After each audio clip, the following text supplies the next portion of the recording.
پاکستان کے الیکشن والے دن سے پاکستان مضبوط ہوا تھا، مگر الیکشن والی شام سے پاکستان بہت کمزور ہو گیا ہے۔ اگر آپ نے پاکستان کو بچانا ہے، ایک تو مولانا فضل الرحمان کو 10 سال کے لیے ایگزائل کریں، نواز شریف اور بلاول بھٹو ایک لینڈ کروزر میں بیٹھے اور ڈیالہ چلے جائیں، عمران خان کے ساتھ بیٹھ کر نیشنل گورنمنٹ بنائیں۔ آرمی چیف صاحب عمران خان کو اس پیج پر کیسے لائیں گے؟ دوری ہے پی ٹی آئی اور اسٹیبلشمنٹ کے بیچ میں تو 3 جنگیں لڑی تھی رسول اللہ صلی اللہ علیہ وسلم نے کفار کے ساتھ، اس کے بعد صلح حدیبیہ کر لی اور اللہ نے کہا یہ فتح مبین ہے۔ یہ کون سی ایسی بات ہے جو ہم نہیں کر سکتے؟ اس درمیان میں جو 3-4 دلال درمیان میں پھر رہے ہیں ان کی روزی بند ہو جائے گی۔ پاکستان کی سیاست میں ایک آدمی تھا جس کا نام تھا نواز شریف۔ نواز شریف اب ہے نہیں، تھا، ختم ہو گیا نواز شریف۔ آپ میرے سے ایک انٹرویو کریے گا نومبر 2024 میں جب امریکہ کا الیکشن ہو جائے گا، ٹرمپ صاحب آ رہے ہیں نا، تو وہاں کے الیکشن کا یہاں پہ کیا اثر پڑتا ہے؟ وہ ہماری فائل نکالیں گے نا، کہیں گے یار یہ بندہ جو ہے یہ ہمارا ایک جاننے والا تھا، وہ اس کے ساتھ زیادتی ہو گئی تھی، اس کو یار ٹھیک کرو ذرا، دیکھ لو ذرا جا کے۔ عمران خان کی بات کریں جی، اس طرح کی ہدایات بھی وہاں سے آتی ہیں، آپ یہ کہہ رہے ہیں؟ سب کچھ ہی وہاں سے آ رہا ہے۔ آپ بھی کبھی ملے ہیں باجوہ صاحب سے؟ ایک دفعہ نہیں، میں باجوہ صاحب سے کم از کم 25 دفعہ ملا ہوں۔ جتنی قریبی دوستی میں نے باجوہ صاحب اور عمران خان کی دیکھی ہے، مجھے تو آج تک یہ بات سمجھ نہیں آئی کہ جھگڑا کس بات پر ہے۔ باجوہ صاحب اور عمران خان میں کوئی اختلاف نہیں ہے، یہ اس بیان کا نتیجہ ہے۔ جب کابل فال ہوا تھا تو عمران خان نے ایک بیان دیا تھا کہ ہم نے آزادی حاصل کر دی۔ چلے امریکہ ناراض ہوا، مگر تو دوست نے دوست کو ڈیفینڈ کیوں نہیں کیا پھر؟ جو پہلا والا دوست ہے اس کا تو اس کو سارا سب کچھ وہیں سے ملتا ہے نا۔ پھر عمران خان کا یہ والا بیانیہ ٹھیک ہوا کہ غلامی نامنظور؟ غلامی مجھے بھی نامنظور ہے، بیکاری جو ہوتا ہے وہ غلامی نامنظور نہیں کہہ سکتا۔ سر آپ کی جو ملاقاتیں ہوئی اس میں فیض حمید صاحب بھی کبھی شامل تھے؟ فیض صاحب 1-2 دفعہ تھے، یس، ایک دفعہ آصف منیر صاحب بھی تھے، اور باجوہ صاحب سے مجھے ہنس کے کہا تھا یار شفر صاحب آپ تو ہمارے بندوں میں ہاتھ ڈال دیا۔ ہنس کے انہوں نے مجھے کہا، مجھے بڑا پیار سے انہوں نے کہا یار شفر صاحب بڑا ہاتھ اعلیٰ رکھے۔ میں نے کہا ٹھیک ہے سر، کرتے ہاتھ تھوڑا کرتے تھوڑا۔ جو باجوہ صاحب نے 2 باتیں مجھے بڑی ان کی عجیب لگی جو جنرلی فوجی نہیں کرتے۔ انہوں نے ایک دن مجھے کہا ہم اکنومیکلی اور ایون ملٹریلی انڈیا کا مقابلہ نہیں کر سکتے۔ پاکستانی فوج ان چیزوں میں سمجھدار ہے، انہیں پتہ ہے کہ ہمیں انڈیا سے نہیں لڑنا۔ جہاز گرا دیا تھا باجوہ صاحب کا؟ نہیں یار، یہ جہاز باز تو گرتے رہتے نا یار، 60-70 سال میں اسی وجہ سے تباہ ہوئے ہو۔ کون سے ملک ہے دنیا میں جس کا 4% of revenue G D P 70 سال سے ڈیفینس میں لگایا گیا ہو؟ میں نے پہلی دفعہ یہ دیکھا ہے کہ فوج کے بارے میں لوگوں کے جذبات بہت بھڑکے ہوئے ہیں، اس وجہ سے کہ وہ یہ سمجھتے ہیں کہ ان کی انٹرفیرنس بہت بڑھ گئی ہے۔ فوج کا رول اب ریورس ہو رہا ہے۔ پہلا ریورسل یہ ہو رہا ہے کہ اب ماشاء اللہ نہیں لگے گا۔ فوج آج جو نیچے جاتے ہوئے ٹرک کا اسٹیئرنگ پکڑنے میں انٹرسٹڈ نہیں ہے، وہ تو چاہتے ہیں کوئی اسٹیئرنگ پکڑے تو ہم سائڈ پہ ہو جائیں، دماغ سے نکال دو کہ ہم انڈیا سے لڑ سکتے ہو۔ ہاں اگر وہ ہمارے اوپر حملہ کریں گے تو ہم بم چلا دیں گے، یہ اس ڈیٹرنس ہے ہمارے پاس۔ پاکستانی فوج کا بجٹ انڈین فوج کے بجٹ کے برابر ہو جائے تو اس سے پاکستان تباہ ہو جائے گا۔ اس بات کی وجہ ہوگی کیا وجہ ہے انڈیا سے جنگ کرنے کی؟ کشمیر ایک معاملہ ہے، کشمیر آپ کے ہاتھ سے جا چکا ہے، بھول جائے کشمیر کو۔ سر وہ کشمیر پاکستان کی شہرک ہے، پھر تو ہماری شہرک کٹ گئی نا شہرک، مگر شہرک اب دوبارہ نہیں بن سکتی نا۔ تم کیا باتیں کرو یار، تم کشمیر لے لو گے لڑ کے؟ یہ کہہ رہے ہو تم یہ کہہ رہے ہو کہ پاکستانی فوج جائے گی اور ٹینکوں میں جا کے سری نگر فتح کر لے گی، یہ کہہ رہے تم؟ Are you in senses? 3 دفعہ تم یہ حرکتیں کر چکے ہو، کارگل میں بھی کر چکے ہو حرکت، تمہیں ابھی بھی عقل نہیں آئی؟ کھانے کو روٹی نہیں ہے، کشمیر آزاد کرائیں گے، کیا باتیں کرو یار۔ السلام علیکم۔ آج ایک بار پھر ہمارے ساتھ شبر زیدی صاحب موجود ہیں جو کسی تعارف کے محتاج نہیں، آئیے ان سے بات کرتے ہیں۔ السلام علیکم سر، کیسے ہیں آپ؟ ٹھیک ہے شبر صاحب، یہ الیکشن میں کیا ہوا ہے؟ یہ پاکستان کے موسٹ شاکنگ اور سرپرائزڈ الیکشن ریزلٹس ہیں؟ نہیں، پتہ نہیں آپ نے میری گفتگو کو فالو کیا یا نہیں کیا۔ میں نے ایک ٹی وی پروگرام میں کہا تھا، شاید آپ کے پروگرام میں بھی کہا تھا، کہ اگر پبلک کی پارٹیسپیشن 50% کے آس پاس آئی تو آپ بڑی شاکنگ رزلٹ دیکھیں گے۔ اور آپ نے دیکھا کہ پنجاب میں تقریباً ہر جگہ پبلک کی پارٹیسپیشن 50% سے اوپر تھی۔ تو 50% سے اوپر جو لوگ ہیں وہ پاکستان کے اندر ایک تبدیلی چاہتے ہیں، اور وہ اسٹیٹس کیو کو پسند نہیں کرتے، اور اس میں بہت ساری چیزیں ہیں جس کو وہ پسند نہیں کرتے، تو انہوں نے آ کر ایک ووٹ دیا۔ آپ اس بات کو آگے چلیں، میں اس سے پہلے ایک بات کہنا چاہتا ہوں جو پاکستانیوں نے غور نہیں کی۔ پاکستانی قوم نے، جس کو ہم بہت جاہل، بہت بے ایمان، بہت کم علم، بہت زیادہ جمہوریت کے پسند نہیں کرنے والے یا چیزوں کو نہیں پسند کرنے والے، اس قوم نے 8 فروری 2024 کو ووٹ ڈالا اور صبح 8 بجے سے لے کر 5 بجے تک میری انفارمیشن کے حساب سے کسی بھی جگہ کوئی ناخوشگوار واقعہ نہیں ہوا. چند ایک واقعے کے 6 کروڑ آدمی بالکل خاموشی سے جا کر اپنا حق رائے دہی ایک ویسٹرن ماحول میں جیسا ایک کیریبین ماحول میں دے کر آ گئے. تو قوم نے تو اپنا فیصلہ دے دیا. میں یہ نہیں کہہ رہا رزلٹ کیا آیا, قوم نے فیصلہ دے دیا. اب مسئلہ یہ ہے کہ جن کے ہاتھ میں قوم نے فیصلہ دیا ان کے بس کی بات نہیں ہے کہ وہ اتنی مہذب قوم کو آگے لے کے چل سکیں. اچھا, آپ پی ٹی آئی کی بات کر رہے ہیں؟ سب کی. اچھا, میں سب کی بات کر رہا ہوں کہ آپ مجھے بتائیے کہ آپ بھی کراچی میں رہتے ہیں, آپ نے یہاں لا آرڈر دیکھا ہے, آپ نے فرنٹیئر کا لا آرڈر بھی دیکھا ہے, بلوچستان کا لا آرڈر بھی دیکھا ہے, پنجاب کا بھی دیکھا ہے. میں نے الیکشن ہزاروں الیکشن دیکھے ہیں. سب سے پرامن الیکشن اگر یہ ہوا ہے تو شاید 8 فروری 2024 کا ہے. کوئی آپ کو کراچی میں ہنگامہ نظر آیا؟ چند ایک واقعہ کے ساتھ اتنے بڑے پیمانے پر الیکشن ہوا, ہنگامہ کیوں نہیں ہوا؟ اس لیے کہ قوم یہ جانتی تھی کہ اگر ہنگامہ ہوا تو وہ ان کے خلاف جائے گا, ان کا مینڈیٹ ڈسٹرب ہوگا. تو انہوں نے کسی قسم کی نعرے بازی, کسی قسم کا کوئی ڈسٹربینس آپ دیکھیں کہیں نہیں ہوا. جبکہ میں نے آپ کے پروگرام میں کہا تھا کہ ہماری عدلیہ نے, ہمارے ایڈمنسٹریشن نے پوری کوشش کی کہ اس الیکشن کا پرسیپشن خراب کریں. یاد ہے آپ کے, میں نے آپ کے پچھلے پروگرام میں کیا کہا تھا؟ میں نے آپ کو پوری کوشش کی کہ پرسیپشن خراب کریں, مگر عوام نے ان کو دھتکار دیا. ٹھیک ہے. اچھا, تو شبر صاحب الیکشن میں دھاندلی ہوئی ہے, اور اگر ہوئی ہے تو کس لیول کی ہوئی ہے؟ میں یہ سمجھتا ہوں کہ مجھے تو یہ سمجھ نہیں آ رہی, میری سمجھ سے بالا تر ہے کہ فارم 47 جسے کہتے ہیں, جو کنسولیڈیٹ فارم ہوتا ہے, اس کی ضرورت ہی کیوں پڑی؟ ہم نے زندگی بھر الیکشن لڑے. 45 فارم ہوتا ہے جو پولنگ اسٹیشن میں ہوتا ہے, وہی ایک ایڈ ہوتا ہے اور اس کے اوپر فیصلے ہو جاتے ہیں. کبھی آج تک میں نے یہ جس طرح کے ڈسپیوٹ نہیں دیکھے کہ 45 کچھ اور کہہ رہا ہے اور 47 کچھ اور کہہ رہا ہے. یہ جو سلسلہ شروع ہوا ہے 45 اور 47 والا, یہ پاکستان کے لیے بدقسمتی ہے.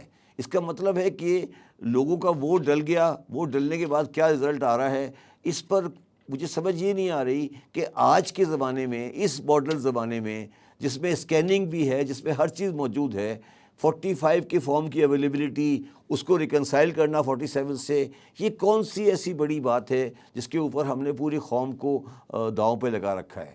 اور یہ بڑی افسوس کی بات ہے کہ پاکستانی قوم جو 6 کروڑ آدمی ہیں, میں نہیں کہہ رہا کہ پی ٹی آئی جیت گئی یا پی ایم ایل ہار گئی یا کیا ہوا, مگر جس طرح سے کچھ چیزیں میں نے ہی محسوس کی, مجھے یہ رزلٹ اس پولنگ کے ساتھ مطابقت میں نظر نہیں آ رہے. میں نے, اگر آپ مجھے فالو کر رہے ہوں تو میں نے 6:30 بجے ایک ٹویٹ کی تھی, 6 بجے کے قریب ایک ٹویٹ کی تھی کہ میری انفارمیشن کے حساب سے بہت لمبی لائنیں لگی ہیں پی ٹی آئی کے فیور میں کراچی اور لاہور میں, مگر رزلٹ وہ نہیں آیا نا. کیا مطلب ہے اس کا؟ تو مجھے یا تو وہ لوگ کسی اور کی طرف ووٹ ڈال رہے تھے, کیا کر رہے تھے, مجھے سمجھ نہیں. میں لاہور گیا تھا نیکسٹ ڈے بھی, میں 4 دن لاہور رہ کے آیا. اس کے بعد یہ وہ رزلٹ نہیں ہے جو ہم سمجھ رہے تھے, جو ہمارے پولنگ بوتھ کے اندر رزلٹ آیا تھا. میں یہ کہہ رہا ہوں یہ بدقسمت ترین قوم ہے جس نے اپنا ووٹ کاسٹ کیا 8 فروری کو پرامن طریقے سے. کسی نے یہ نہیں کہا کہ پرامنی نہیں ہوئی ہے, سب یہ کہہ رہے ہیں پرامن طریقے سے ہوا, اور اس کا رزلٹ تقریباً کسی کو بھی قبول نہیں ہے. یہ بڑی افسوس کی بات ہے نا جی. تو یہ کیا, اس سے کیا ثابت ہو رہا ہے کہ ریاست ناکام ہو گئی ہے. ریاست ناکام ہو گئی نا, جو میں آپ کو بار بار کہے جاتا ہوں. پاکستان, میں نے آپ کے پچھلے 3 پروگرام میں کہا ہے کہ ریاست پاکستان ناکام ہو رہی ہے آہستہ آہستہ. ریاست پاکستان, اسٹیٹ آف پاکستان, یہ ناکام ہو رہی ہے آہستہ آہستہ. اس کی بنیادوں میں سے نکلتی جا رہی ہے زمین. اور اگر آپ ایک اور چیز بڑی انٹرسٹنگ نوٹ کریں, اس میں ایک آدھ حلقے کے علاوہ کہیں نیرو مارجن نہیں ہے. آپ یہ نوٹ کریں کہ سوائے ایک یوسف رضا گیلانی کے حلقے میں 104 کا مارجن ہے, باقی کسی حلقے میں جہاں مارجن ہے کوئی 30,000, کوئی 20,000, کوئی 10,000, کوئی یہ نہیں ہے کہ 80 ووٹ یا 90 ووٹ یا 60 ووٹ یا 6 ووٹ. اس کا مطلب یہ ہے, میرا ذاتی ویو ہے کہ فارم 47 میں کوئی کاریگری ہوئی ہے. میں مانتا ہوں, میں نہیں مانتا کہ نہیں ہوئی. فارم 47 میں کاریگری ہوئی ہے, 45 میں نہیں ہوئی. اچھا 45 میں کاریگری یہ ہوتی ہے کہ 400 فار ایگزامپل 45 ووٹ ملے ہیں, اس کے آگے 0 لگا کے 450 کر دیا آپ نے, اگر وہ ٹوٹل میں غلط ہو جائے گا نا سر, بھائی ڈی ٹی دوبارہ آپ نے کٹنگ کر دی. میرے حساب سے تو فارم 45 اب ہونا ہی نہیں چاہیے مینول. 45 مینول نہیں ہونا چاہیے نا. آپ 45 کو مینول نہیں کریں. آپ نے 45 کو مینول کیوں کیا ہے؟ آج کے زمانے میں کوئی ضرورت تو نہیں نا مینول کی. آپ کو کیا ضرورت ہے؟ کیوں ضرورت نہیں ہے؟ آپ الیکشن کے دن نیٹ نہیں چل رہا, ٹھیک ہے, اور کچھ سمیں بند کر دی, تو پھر آپ کہہ رہے ہیں کہ کمپیوٹرائز ہو. مگر پھر ہم تو پتھر کے دور میں واپس جا رہے ہیں. آپ آگے بڑھنے کی بات کر رہے ہیں, اچھی بات ہے. فیصل اب یہ سب کرو گے نا تو ریاست ناکام ہو جائے گی.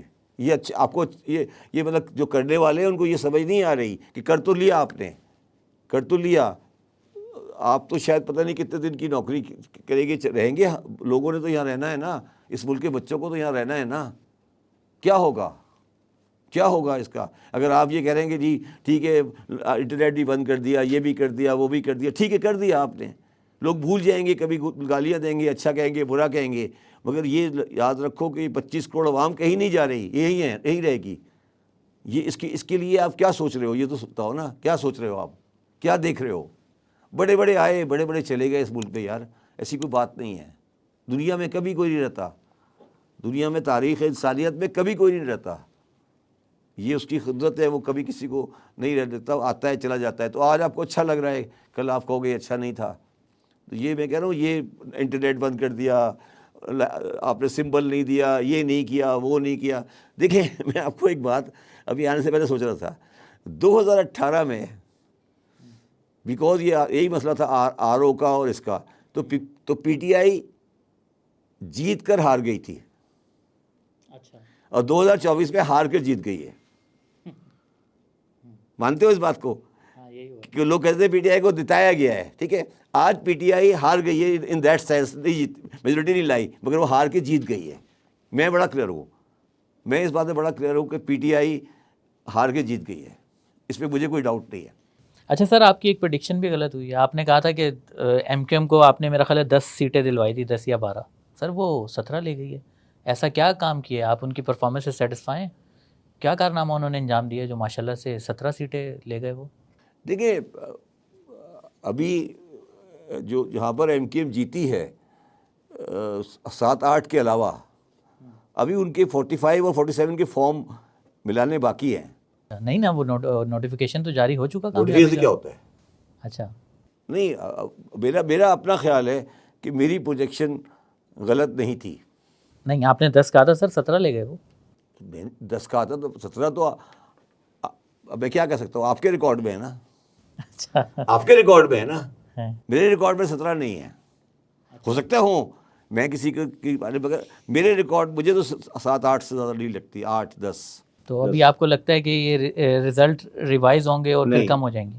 دیکھیے ویری انفارچونیٹلی پاکستان میں کبھی الیکشن کا رزلٹ ریوائز نہیں ہوا ہے. اچھا, آج تک بتائیں مجھے تاریخ پاکستان میں کبھی الیکشن کا رزلٹ ریوائز ہوا ہے؟ نہیں, بہت زیادہ فرق نہیں پڑتا, کبھی نہیں ہوا. ایک آدھ سیٹ 2-4 سیٹ پہ ہوتا ہے, کبھی الیکشن رزلٹ ریوائز نہیں ہوتا. تو یہ میں نہیں سمجھتا کہ الیکشن رزلٹ ریوائز ہوگا.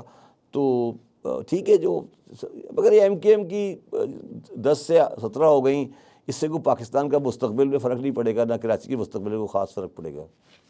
میں نہیں مانتا اس بات کو. تو سر الیکشن تو ہو گیا, پی ٹی آئی نے اپنی برتری بھی ثابت کر دی. تو اب آپ کو کیا لگ رہا ہے کہ حکومت کون بنائے گا, کس طرح سے چلے گی, کیا ہوگا, کون بناتا ہوا لگ رہا ہے آپ کو حکومت؟ پاکستان کے الیکشن والے دن سے پاکستان مضبوط ہوا تھا. اچھا, مگر الیکشن والی شام سے پاکستان بہت کمزور ہو گیا ہے. الیکشن والے دن سے پاکستان بہت مضبوط ہو گیا تھا, مگر الیکشن والی شام سے, رات سے پاکستان بہت کمزور ہو گیا ہے. اور اتنا کمزور ہو گیا ہے کہ اب اس کو سنبھالنا مشکل ہے.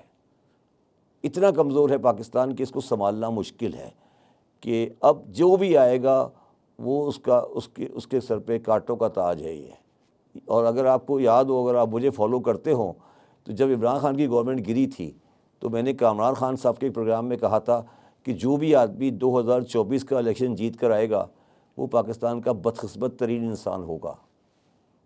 آپ دیکھ لیجئے گا جو پرائم منسٹر بنے گا بدقسمت ترین پرائم منسٹر ہوگا. اگر آپ نے پاکستان کو بچانا ہے تو آپ عمران خان کے ساتھ بیٹھ کر نیشنل گورنمنٹ بنائیں. National government national government P D M national government نہیں تھی, نیشنل گورنمنٹ وہ ہوتی ہے جو قومی گورنمنٹ ہوتی ہے، جو ایمرجنسی معاملات میں بنائی جاتی ہے. پھر یہ الیکشن زیرو ہو جائے گا؟ نہیں، فیئر نہیں ہوگا. نہیں، یہ زیرو ہو جائے گا. نہیں، زیرو نہیں ہوتا اس میں. یہ میں آپ کو سمجھاتا ہوں نیشنل گورنمنٹ کسے کہتے ہیں. نیشنل گورنمنٹ میں کوئی اپوزیشن نہیں ہوتی. تمام پارٹیاں ایک پروگرام پہ ایگری کرتی ہیں اور اسے عمل درآمد کرتی ہے، اور ایک دوسرے کی، جب تک وہ نیشنل گورنمنٹ ہوتی ہے کوئی ایک دوسرے کی خراب برائی پہ بیان نہیں کرتا، صرف عمل درآمد ہوتا ہے پروگرام کے اوپر. اچھا. پاکستان، اور یہ ایسی گورنمنٹ عام طور پہ جنگی حالات میں بنائی جاتی ہے. جب جنگ ہوتی ہے تو نیشنل گورنمنٹ بنا دی جاتی ہے. تو پاکستان کے حالات اس وقت یہ ہیں کہ نیشنل گورنمنٹ بنائی جائے. عمران خان بھی یہ کہیں کہ ٹھیک ہے، ہم آپ کی جو بھی ایکس وائی زیڈ بنتا ہے پرائم منسٹر، ہم اس کو باہر سے سپورٹ کریں گے. تو یہ نیشنل گورنمنٹ میں تقسیم کیسے ہوتی ہے؟ مطلب وزارتوں تقسیم وزارتیں ریلیونٹ ہو جاتی ہیں، وزارتیں ریلیونٹ ہو جاتی ہے. آپ اس میں چھوٹی سی کیبنٹ بناتے ہیں، چھوٹی سی کیبنٹ بناتے ہیں 5-6 آدمی کی بس، اور اس کیبنٹ سے آپ عمل درآمد کراتے ہیں، لوگوں کو نوازتے نہیں ہیں. دیکھیے نا، ابھی تو اب آپ نوازیں گے نا کہ اس کو بھی 4 دے دو، اس کو 5 دے دو، اس کو 3 دے دو. یہ نہیں، آپ نوازتے نہیں ہیں. ابھی پاکستان کو اگر آپ نے چلانا ہے تو ایک پرائم منسٹر الیکٹ کریں، 8 آدمی 9 آدمی کی کیبنٹ بنائیں، اللہ خیر صلی اللہ پاکستان کو صحیح کریں. ختم بات. اس میں سے 2 آدمی پی ٹی آئی کے لے لیں، 2 آدمی پیپلز پارٹی کے لے لیں، 2 آدمی پی ایم ایل این کے لے لیں، بس 2 ایم کیو ایم کے لے لیں. ختم قصہ، فنش. تو سر اس وقت جو سب سے بڑا مسئلہ بنا ہوا ہے الیکشن میں ریگنگ، اس کو بھول جائیں. اس کا کیا میرا ہوگا؟ مقصد ریگنگ اگر ہوتی ہے، میرا نہیں مقصد ریگنگ کو، چلو ریگنگ اس میں صحیح ہو گیا. کیا عمران خان کے لیے کی گورنمنٹ چل جائے گی؟ کیا وہ یہ سمجھتے ہیں کہ وہ 180 سیٹوں کو پہ اپنے آپ کو ری اسٹیٹ کرا لیں گے؟ آپ بتائیے. جو نہیں کیا کر، نہیں کلیم تو ہوگا بالکل. کیا پاکستان کی تاریخ یا پاکستان کا ماحول یا پاکستان کے حالات اس طرف دیکھ رہے ہیں آپ؟ میرا آپ کو سلوشن، اس سے بہتر سلوشن یہ ہے، نیشنل گورنمنٹ بنائیں، ٹھیک ہے، اور نیشنل گورنمنٹ کو یہ ٹاسک دے دیں کہ 2 سال تک پاکستان کو صحیح کرے اور 2 سال کے بعد الیکشن کرا دیں. اور اس میں ایک آدمی ہے، اگر وہ یہ کام کر لیں اس وقت بیٹھ کے اور کوشش کر کے کرا دیں کس طریقے سے، تو وہ پاکستان کی تاریخ میں ہمیشہ یاد رکھے جائیں گے. وہ ہے جنرل آصف منیر. اچھا. وہ بیٹھیں اور ٹی وی پر آ کر یہ کہیں کہ نیشنل گورنمنٹ بنائیں، 2 سال میں الیکشن کرائیں، 2 سال 3 سال میں جب بھی الیکشن کرانے کرائیں، اور آج سب ساتھ مل کے بیٹھ جائیں، پاکستان کو بچائیں. اور اس میں سب سے بڑا اہم رول ادا کر سکتے ہیں جو وہ ہیں میاں نواز شریف اور بلال بھٹو. میں نے پتہ نہیں تم اس کراچی لٹریچر فیسٹیول میں تھے یا نہیں تھے. نہیں، میں نہیں. تو میں نے کہا تھا، میں نے کہا دیکھیں 2 کام کریں. ایک تو مولانا فضل الرحمان کو 10 سال کے لیے ایگزائل کریں. نواز شریف اور بلاول بھٹو ایک لینڈ کروزر میں بیٹھیں اور ڈیالہ چلے جائیں، کراچی والوں کو نہیں لے جائیں. تو فضل الرحمان نے کیا بگاڑا سر؟ فضل الرحمان نے تو خود یہ ایکسیپٹ کیا ہے کہ میں نے پہلے ایک گناہ کیا تھا اور جان کے کیا تھا. کہا تھا نا، کہا ہے نا. مگر اور بھی لوگوں کے نام لیے نا کہ میرے ساتھ پیپلز پارٹی بھی شامل تھی، نون لیگ بھی شامل تھی، سب کا نام لیا. ایک شرابی شراب پیے تو جائز ہوتا ہے، مگر جو اگر مسلمان داڑھی رکھ کے شراب پیے تو وہ پھر جائز نہیں ہوتا. پھر مولانا صاحب یہ بات اسلام کا نام نکال دیں اپنی پارٹی سے. پھر دیکھیں یہی تو سوال فرق ہے کہ آپ تو یہ آپ پولیٹیکل پارٹی بنائیں، یس بالکل بنائیں، مگر پھر جمعیت علماء اسلام نہیں کہیں، جمعیت علماء دنیا کہے نا. دیکھیں نا، یہ مولانا فضل الرحمان صاحب تو دعویٰ یہ کرتے ہیں نا کہ میں تو اسلام کا دائی ہوں نا. میرا بھی خیال یہ ہے کہ ان کو بالکل انہوں نے قصور یہ کیا ہے نا کہ وہ تو پوری پی ایم ایل این کی جو گورنمنٹ گرائی گئی ہے اس کو پورا اس کو اسٹیئر تو وہ کر رہے تھے نا. اب وہ کہہ رہے ہیں کہ میں نے نہیں کی تھی، یہ کہا ہے نا انہوں نے. تو آپ کے اور تو کیا ان کا دوسری بات ان کا رول کیا ہے؟ 2 سیٹیں 3 سیٹیں ہو جائیں گی، 4 سیٹیں آ جائیں گی. تو مجھے تو نہایت افسوس ہوا جب پی ٹی آئی والے ان سے ملنے گئے. اچھا. مجھے نہیں، میں نہیں سمجھتا ان سے ملنے جانا چاہیے تھا ان کو. کس بات کے لیے؟ 1 سیٹ کا آدمی ہے، کیوں ملنے جا رہے ہیں آپ؟ 2 سیٹ کا آدمی ہے، کیوں ملنے گئے تھے آپ؟ کس بات کے لیے گئے تھے؟ ایسے سیٹ والے بے شمار پھر رہے ہیں. 1 سیٹ پنجاب میں نہیں ہے، 1 سیٹ انٹیریئر میں سندھ میں نہیں ہے. کیا آپ کی حیثیت ہے بتائیں مجھے؟ یہ تو بڑی خوشی کی بات ہے نا فیصل کہ یہ جو سو کالڈ کہہ رہا ہوں، اصلی بات ہے سو کالڈ نام نہاد اسلام کے نام والی جماعتیں یہ سب ختم ہو رہی ہیں نا آہستہ آہستہ. ان کا ووٹ بینک کم ہو رہا ہے نا. جماعت اسلامی کو بھی جو مرضی کہہ لو، صرف کراچی کی حد تک ہی ہے نا. تو یہ تو قصہ ختم ہو گیا نا پاکستان میں. اب یہ ختم ہو گیا نا قصہ کہ پاکستان میں کوئی پارٹی مذہب کے نام پہ ووٹ لے سکتی ہے، وہ ختم ہو گئی. فنش ناؤ از فنش نا. تو سر آپ نے کہا کہ نیشنل گورنمنٹ میں سب مل بیٹھے ہیں، آپ نے آرمی چیف صاحب کا بھی نام لیا کہ وہ آئیں اور اعلان کریں. آرمی چیف صاحب عمران خان کو اس پیج پر کیسے لائیں گے؟ کیونکہ ان معاملات میں تو بڑی دوری ہے پی ٹی آئی اور اسٹیبلشمنٹ کے بیچ میں. تو یار 3 جنگیں لڑی تھی رسول اللہ صلی اللہ علیہ وسلم نے کفار کے ساتھ. مکے کے کفار سے رسول اللہ نے 3 جنگیں لڑی تھی، بدر، احد، خندق. اس کے بعد صلح حدیبیہ کر لی. ہوئی تھی نہیں ہوئی تھی؟ تم تو مسلمان ہو، میں تو دوسری طرح کا انسان ہوں، ذرا مختلف طرح سوچ رکھتا ہوں. تو بتاؤ صلح حدیبیہ کیوں کی تھی؟ اور صلح حدیبیہ پہ آیت آئی تھی انا فتحنا لک فتحا مبین. یہ ہے اسلام یار، تم کیا باتیں کر رہے ہو؟ وہ تو کفار کے ساتھ رسول نے 3 جنگیں لڑیں، خونی جنگیں لڑی گئیں. اس کے بعد حضور نے جا کر صلح حدیبیہ کر لی، جس پہ مسلمانوں نے کہا کہ آپ دب کے کر رہے ہیں. رسول نے کہا نہیں میں نے کرنی ہے، اور اللہ نے کہا یہ فتح مبین ہے. جو فتح مکہ تھا وہ فتح مبین نہیں ہے، جو صلح ہے فتح مبین ہے. تو آپ کو لوگوں کو سمجھ ہی نہیں آئی. امام حسن علیہ السلام نے پوری تخت و تاج چھوڑ دیا اور صلح کر لی، تو لوگوں کو سمجھ ہی نہیں آئی کہ امام حسن کی صلح کیا تھی. آپ سنت رسول پہ دیکھیں، آپ دنیا کو دیکھیں. امریکہ جرمنی اور انگلینڈ دشمن تھے. فرانس اور انگلینڈ نے 100 سال جنگیں لڑیں، سب ساتھ ہو کے بیٹھ گئے. جنگ عظیم ہوئی، انگلینڈ میں ساری اپوزیشن پارٹی اور رولنگ پارٹی مل گئیں. یہ کون سی ایسی بات ہے جو ہم نہیں کر سکتے؟ کس نے کس کی مت چرائی ہے یار؟ ایسی کیا بات ہو گئی؟ ایسی کیا چیز ہو گئی؟ ہاں ضرور ہے اس درمیان میں جو 3-4 دلال درمیان میں پھر رہے ہیں، جو پمپس پاکستان میں پھرتے رہتے ہیں، ان کی روزی بند ہو جائے گی. ہاں ان کو تکلیف ان کو ہے نا بیسیکلی. جو ٹی وی پہ جو بیٹھ کے دلالی کرتے ہیں ان کی دکان بند ہو جائے گی. Yes that's the point. تو سر اگر ایسا ہو گیا پھر 9 مئی کا کیا ہوگا؟ 9 مئی یار 9 مئی بھی ٹھیک ہے، جس میں 9 مئی میں کسی آدمی نے غلطی کی سزا دے دو. اگر عمران خان نے غلطی تو سزا دے دو نا یار. میں نے آپ کے ٹی وی پروگرام میں کہا تھا نا کہ اگر عمران خان کی بھی غلطی ہے 9 مئی میں سزا دے دو. پارٹی کے لیے کا قصور کیا ہے؟ چلو پارٹی کا قصور بھی کر لو. اب تو پارٹی کا نام بھی سنی اتحاد تحریک ہو گیا نا، پھر کیا پریشانی ہے؟ اب تو آپ پارٹی کس سے بات کرنے جا رہے ہو؟ گوہر علی خان سے بات کر رہے ہو نا، تو کر لو گوہر علی خان سے بات. اس میں کون سی تکلیف ہے؟ اس کے خلاف تو 9 مئی نہیں ہے نا. نہیں سر یہ ڈیسیجن گوہر علی تھوڑی لیں گے، یہ تو ارے اندر یار جیل میں سے آپ ہوگا سے نا. کہہ رہا ہوں کہ عمران خان کو بھی تو جا کے ہم نے ہی پڑھانا ہے نا صلح حدیبیہ کیا ہوتی ہے. ہم نے پڑھانا ہے نا، اس کو پڑھا دیں گے. پریشانی کیا ہے؟ اور تم پہلے مینٹل تو ایگری کرو، اپنا دماغ کو تو کھولو نا. پہلے دماغ تو کھولو نا کہ یار یہ بھی پاسبلٹی ہے. یہ پاسبلٹی نہیں ہے کہ گورنمنٹ بنا لی، شہباز شریف صاحب نے، پیس پارٹی والے پیچھے کھڑے ہیں، ایک دوسرے کی ماں بہن کر رہے ہیں، روزانہ صبح ہیئرنگ لگ رہی ہے، سزا لگا رہے ہیں، پاکستانی قوم لگی ہوئی ہے ٹی وی پر. یہ چاہتے ہو تم؟ نہیں ایسا کون چاہے گا سر؟ ہیں یہی چاہتے ہیں. لگ تو یہی رہا ہے، میڈیا تو یہی چاہ رہا ہے کہ ہر روز کانسپریسی تھیوری آ رہی ہے کہ یہ ہو گیا تو یہ ہو گیا تو یہ ہو گیا. یہ کیا چیزیں ہیں یار؟ خدا کا واسطہ ہے، لوگ اپنا ملک ہے، اس کو بچاؤ. دیکھیے پاکستان کی سیاست میں ایک آدمی تھا جس کا نام تھا نواز شریف. نواز شریف اب ہے نہیں، تھا، مطلب ختم ہو گیا نواز شریف. کیا نواز شریف کیا ہے؟ کہ آپ کے خیال میں نواز شریف کبھی پرائم منسٹر بنیں گے؟ اب کیوں سر ختم کیسے ہو گئے؟ پھر بھائی میں پوچھ رہا ہوں آپ سے کہ کیا نواز شریف اب پرائم منسٹر بن سکتے ہیں؟ اگر اس دفعہ نہیں بنے تو جب وہ اگلی باری آئے گی 28 میں تو وہ کتنی ان کی عمر ہوگی؟ جب اس حالات میں نہیں بن سکے تو کوئی بن سکیں گے؟ نواز شریف تھے، اب نواز شریف نہیں ہے. نواز شریف تھے، ان کی بڑی ان سیریمونیس ایگزٹ ہوئی ہے پاکستانی سیاست سے. میں کسی آدمی کی برائی نہیں کرنا چاہتا، مگر نواز شریف کا ایگزٹ جو ہے وہ بہت اچھا نہیں ہوا ہے پاکستانی سیاست سے، اور بہت ہی خراب انٹری ہوئی ہے سیاست میں مریم نواز کی. یہ ریٹین نہیں کر سکیں گی دونوں. یہ انٹری بھی بڑی کمزور ہے اور ایگزٹ بھی بڑا کمزور ہے. ایگزٹ عبرتناک ہے اور انٹری بہت کمزور ہے. نواز شریف کا کیریئر از زیرو ڈاؤن. اچھا اور مسلم ہے آپ کے خیال میں ہے؟ آپ بتائیے. سر وہ تو وقت بتائے. نہیں خود ہی کہہ چکے میں پرائم منسٹر نہیں بن رہا، ختم ہو گئی بات. تو سر ایک ایج کے بعد بندہ اپنے بچوں کو دیکھ کے انجوائے اچھی بات ہے نا، دے دے بچوں کو دے دے. اب بچے آ جائیں گے آپ کے خیال میں، اس گورنمنٹ میں بچے آ جائیں گے، ٹھیک ہے، تو شریف فیملی فنش ہو گئی.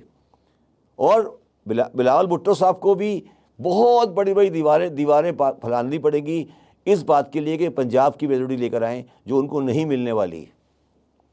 اچھا نہیں ملنے والی ہے.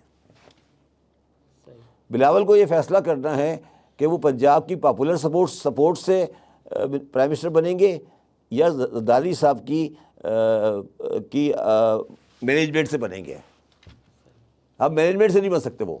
اچھا سر یہ بتائیں کہ نواز شریف کو اس حال میں پہنچانے میں سب سے بڑا ہاتھ کس کا ہے؟ مطلب نواز شریف کے اپنے اعمال ہیں یا جو ان کو لے کر آئے تھے دوبارہ انہوں نے ان کے ساتھ وفا نہیں کی یا عوام نے وفا نہیں کی؟ اب تو پاکستان میں جو بھی اقتدار میں آئے گا اس کے ساتھ وفا نہیں ہوگی. میری بات کو سمجھیں.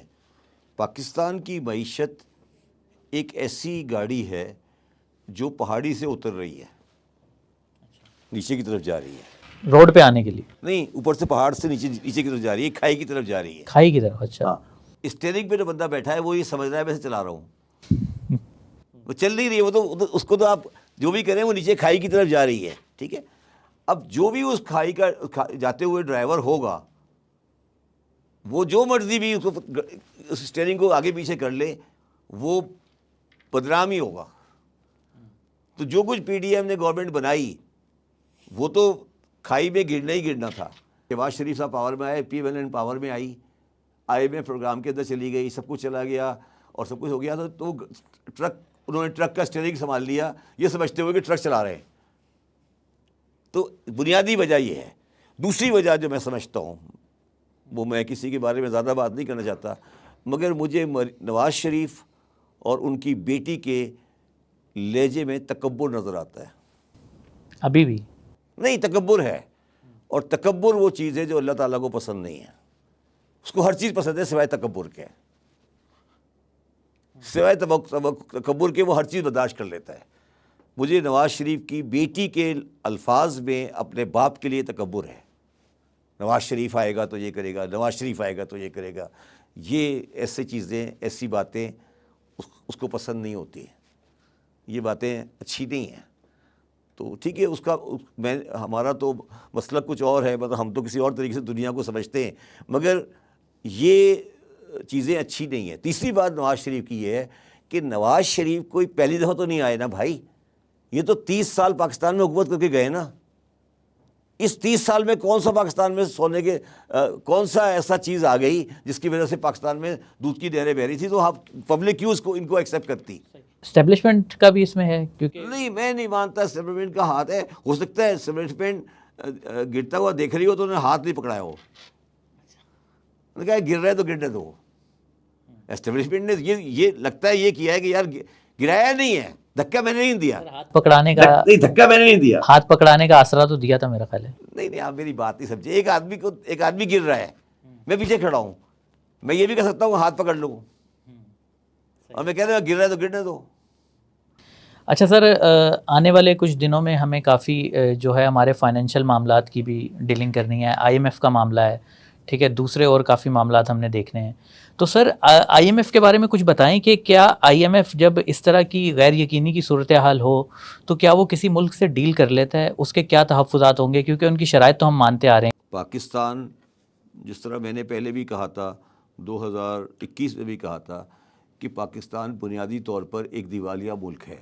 ابھی بھی دیوالیہ؟ اچھا. فرق کیا ہے, ہم آئی ایم ایف کی آکسیجن لگا کے چلا رہے ہیں. سر $8 ارب تو پڑے ہوئے ہیں ہمارے. 8 ارب سے کیا فرق پڑتا ہے یار, تو ہم آئی ایم ایف کی آکسیجن سے چلا رہے ہیں. ٹھیک ہے. اچھا, ہمارا جو فورن کرنسی اکاؤنٹ ہے اس میں ہمیں تقریباً $25 ارب کی ضرورت ہے ری پے کرنے کی. وہ ڈالر ہمیں نہیں مل سکتے, وہ ڈالر ہمیں ملیں گے اوپن مارکیٹ سے, کیش مارکیٹ سے. وہ ڈالر ہمیں نہیں مل سکتے اگر ہمارے پاس آئی ایم ایف کی گارنٹی نہیں ہوگی. تو یہ بات دیوار پہ لکھی ہے, پتھر سے لکھی ہوئی ہے کہ ہمیں آئی ایم ایف میں جانا ہے کم از کم 5 سال یا 10 سال بھی ہو سکتا ہے. تو یہ تو آپ بھول جائیں کہ آئی ایم ایف میں نہیں جانا. ٹھیک ہے. دوسری بات فیصل جو ہے کہ پاکستان کے جن کو آپ دوست ملک کہتے ہیں, مگر میں نے کبھی ان کو دوست ملک نہیں کہا, جو پاکستان کو ماضی میں پیسے دیتے رہے ہیں وہ اب پاکستان سے اکتا چکے ہیں. اور اس بات کو انہوں نے بڑا کلیئرلی اکنامکس رسالے نے لکھا ہے کہ ایون چائنا جیسا ملک بھی اب پاکستان کے ساتھ اکتا چکا ہے کہ ان کو کب تک ہم پیسے دیں گے اور یہ اس پیسے کو ضائع کرتے رہیں گے. یہ ایک حقیقت ہے. ٹھیک ہے. تو آنے والے دنوں میں ہمیں آئی ایم ایف کے اندر جانا ہے, اس پہ کوئی سیکنڈ ویو نہیں ہے, جانا ہے. ٹھیک ہے. IMF کی شرائط جو ہوں گی وہ بھی جو ہے. IMF کسی دنیا کے کسی بھی ملک کی معاشی بحالی کا راستہ نہیں ہوتا. IMF دنیا میں معاشی زندگی کی صرف پرووائڈ کرنے کے لیے آتا ہے. وہ کوئی اکنامکس ریوائول کے لیے نہیں آتا کبھی. یہ سمپل میں آسان الفاظ میں کہہ رہا ہوں آپ کو, ٹھیک ہے. اور دنیا میں کبھی IMF نے کسی ملک کی معیشت کو بحال نہیں کیا ہے آج تک. یہ بات دماغ میں رکھیے گا آپ ہمیشہ سے. تو IMF ہم یہ سمجھتے ہیں کہ IMF آ گیا, ہمارے IMF کے پروگرام میں ہم چلے گئے, ہم ٹھیک ہو جائیں گے. یہ ہماری غلط فہمی ہے. ہم زندہ رہیں گے, یس, ہمیں آکسیجن مل جائے گی. تو سر ہم 40 سال سے آکسیجن حاصل 40 سال نہیں, تقریباً 75 سال ہو گئے. ہاں تقریباً. ہاں اب آپ یہ فیصلہ کریں کہ آپ کے اندر کیا خرابیاں ہیں جس کی وجہ سے آپ مستقل بیمار رہتے ہیں. آپ سوچ لیں, پہلے آپ 1 2 3 4 5 6 خرابیاں گنتے جائیں, پھر آپ بتا دیں وہ بیماری. جب تک آپ ان بیماریوں کے جراثیم نہیں نکالیں گے, آپ کے یہاں یہ ہوتا رہے گا. آپ کے خیال میں 3 بڑی بیماریاں کیا ہیں؟ 3 بڑی بیماری. پہلی بڑی بیماری یہ ہے کہ ہم 1/7 ملک ہے انڈیا کا, اور ہمارے دماغ میں خناس ہے کہ ہم انڈیا سے جنگ کریں گے. اور 3 جنگیں ہم نے کر اپنے آپ کو تباہ برباد کر لیا. اور آج بھی ہم یہ سمجھتے ہیں کہ انڈیا سے ہم مقابلہ کریں گے, انڈیا ہمارا دشمن ہے, انڈیا کا ہم یہ کریں گے, انڈیا کا ہم وہ کریں گے. یہ بنیادی خرابی ہے پاکستان کے اندر کہ پاکستان اور انڈیا کا کوئی مقابلہ نہیں ہے, پہلی بات. اور اسی کے ساتھ لنک ہے کہ انڈیا آپ کا دشمن نہیں ہے, آپ کا پڑوسی ہے. پہلی بات, پہلی خرابی. دوسری خرابی یہ ہے کہ ہم نے کبھی بھی اس ملک میں فوج اور سول لوگوں نے بیٹھ کر فیصلہ نہیں کیا کہ کیا اب اس ملک کے لیے اچھا ہے. 75 سال میں تمام فیصلے فوج نے کیے یا چند ایک دنوں میں سویلین نے کیے, مگر دونوں نے مل کے کبھی ساتھ فیصلہ نہیں کیا. ٹھیک ہے, وہ اپنے پنڈی میں فیصلے کرتے رہتے ہیں بیٹھ کے, یہ اپنے گھر میں فیصلے کرتے رہتے ہیں, اور ان کے فیصلے کبھی کبھی اچھے ساتھ چلتے ہیں تو یہ بولتے ہیں ہم ایک پیج پر ہیں, پھر یہ ان کا پیج پھٹ جاتا ہے, پھر یہ پیج کھولتے ہیں, پھر یہ پیج پھٹ جاتا ہے. ٹھیک ہے. تیسری بات یہ ہے کہ آپ کا معاشی سروائیول, اکنامک سروائیول امریکہ اور یورپ کے ساتھ اچھے تعلقات رکھ کر ہے. چائنا آپ کی معیشت میں کوئی مدد نہیں کر سکتا. یہ 3 پرنسپل اگر ہمارے خناس دماغ میں نکل جائیں تو ہمارا مسئلہ حل ہو جائے گا, بس. تو سر یہ جو آپ نے 3 میں سے 2 باتیں کی, یہ تو میرا خیال ہے کہ عام آدمی کا جو تاثر ہے وہ تو ہماری اسٹیبلشمنٹ بناتی ہے نا کہ انڈیا سے تعلقات کیسے ہوں گے. فوراً زیادہ تر معاملات آپ کو بھی پتہ ہے کہ ہماری اسٹیبلشمنٹ ہی دیکھتی ہے. تو یہ جو ہے مائنڈ سیٹ بنانا یا لوگوں کی جو ہے وہ برین سیٹ کرنا, یہ تو ہماری اسٹیبلشمنٹ کا کام ہے. اسٹیبلشمنٹ کوئی آسمان سے اتری ہے؟ اسٹیبلشمنٹ سے آپ کہتے ہو یہ آسمان سے اتری ہے. جب تک وہ اسٹیبلشمنٹ والا پوسٹ سے بیٹھا ہوتا ہے, جب تک اس کی پوسٹ پہ ہوتا ہے, ہم سارے سلام کر رہے ہوتے ہیں. اگر وہ میرے گھر آ جائے ہم بڑی عزت کرتے ہیں اس کو کہ یار, اور 100 لوگوں کو بتاتے ہیں یار میرے گھر آئے تھے کور کمانڈر صاحب, میرے گھر آئے تھے جنرل صاحب. اور جس دن وہ ہٹ جاتا ہے کون ہے, اس دن ہمارے واٹس ایپ پر, سوشل میڈیا پر اس کے بارے میں ایسی گفتگو آتی ہے کہ آپ سننا ہی پسند نہیں کرتے. تو کیا اسٹیبلشمنٹ کا مطلب کیا کہنا چاہتے ہیں؟ مطلب کیا ہے اسٹیبلشمنٹ کا؟ کس کو اسٹیبلشمنٹ کہتے ہو آپ؟ یہ آپ دماغ سے نکال دو. اسٹیبلشمنٹ کیا چیز ہوتی ہے؟ یہ ہم نے دماغ میں کیا بٹھایا ہوا ہے اسٹیبلشمنٹ؟ پاکستان کی اسٹیبلشمنٹ ہے, وہ پاکستان کا حصہ ہے, پاکستان سے الگ نہیں ہے. اگر الگ ہے تو اچھا. اب آتا ہوں میں اصلی گراؤنڈ پہ, بالکل صاف بات کرتا ہوں. پاکستان میں جو آج لا اینڈ آرڈر ہے, انٹرنل, باہر والے کو چھوڑ دو, سرحدوں کے باہر جو ہو رہا ہے وہ تو بات کی بات ہے. پاکستان میں انٹرنل لا آرڈر کے اندر پولیس جو ہے وہ تقریباً ناکام ہے, تو فوج کو انٹرنل لا آرڈر مینٹین کرنا پڑے گا. مجبوری ہے, اچھا لگے برا لگے, فار سم ٹائم. الیکشن کی سیکورٹی تک تو ٹھیک تھا, مگر ابھی بھائی رینجر نہیں بیٹھی کراچی میں. کیا کاؤنٹر ٹیررزم میں فوج کام نہیں کر رہی؟ بتائیے آپ. کر رہی ہے نا یار. دیکھو فیصل, سر دیکھیں لا اینڈ آرڈر کا معاملہ تو ٹھیک ہے, ٹیررزم تک بھی ٹھیک ہے یار. ٹیررزم اور لا آرڈر پاکستان میں مل گیا ہے نا بھائی. سول ایڈمنسٹریشن میں بھی پاکستان میں آج مل گیا ہے نا. پاکستان میں لا آرڈر کے جتنے مسائل پیدا ہو رہے ہیں سب ٹیررزم سے ریلیٹ کرتے ہیں نا. میں یہی تو عرض کر رہا ہوں, سٹی سارا کاؤنٹر ٹیررزم اور لا اینڈ آرڈر مکسر ہو گیا ہے نا, از اٹ ناٹ, ہے یا نہیں ہے؟ سر مکس کیسے ہو گیا؟ اگر میری سائیکل چوری ہو گئی ہے, بھینس چوری ہو گئی ہے, سائیکل چوری تو گاڑی چوری ہو گئی ہے, مسئلہ نہیں ہے. تو اس سے ٹیررزم کا کیا تعلق؟ میں آپ سے پوچھ رہا ہوں, کیا کور کمانڈر یا ISI سیکٹر کمانڈر کے بغیر لاہور کی سیکورٹی کے بارے, انٹرنل سیکورٹی کے بارے میں بات ہو سکتی ہے؟ آپ بتائیے.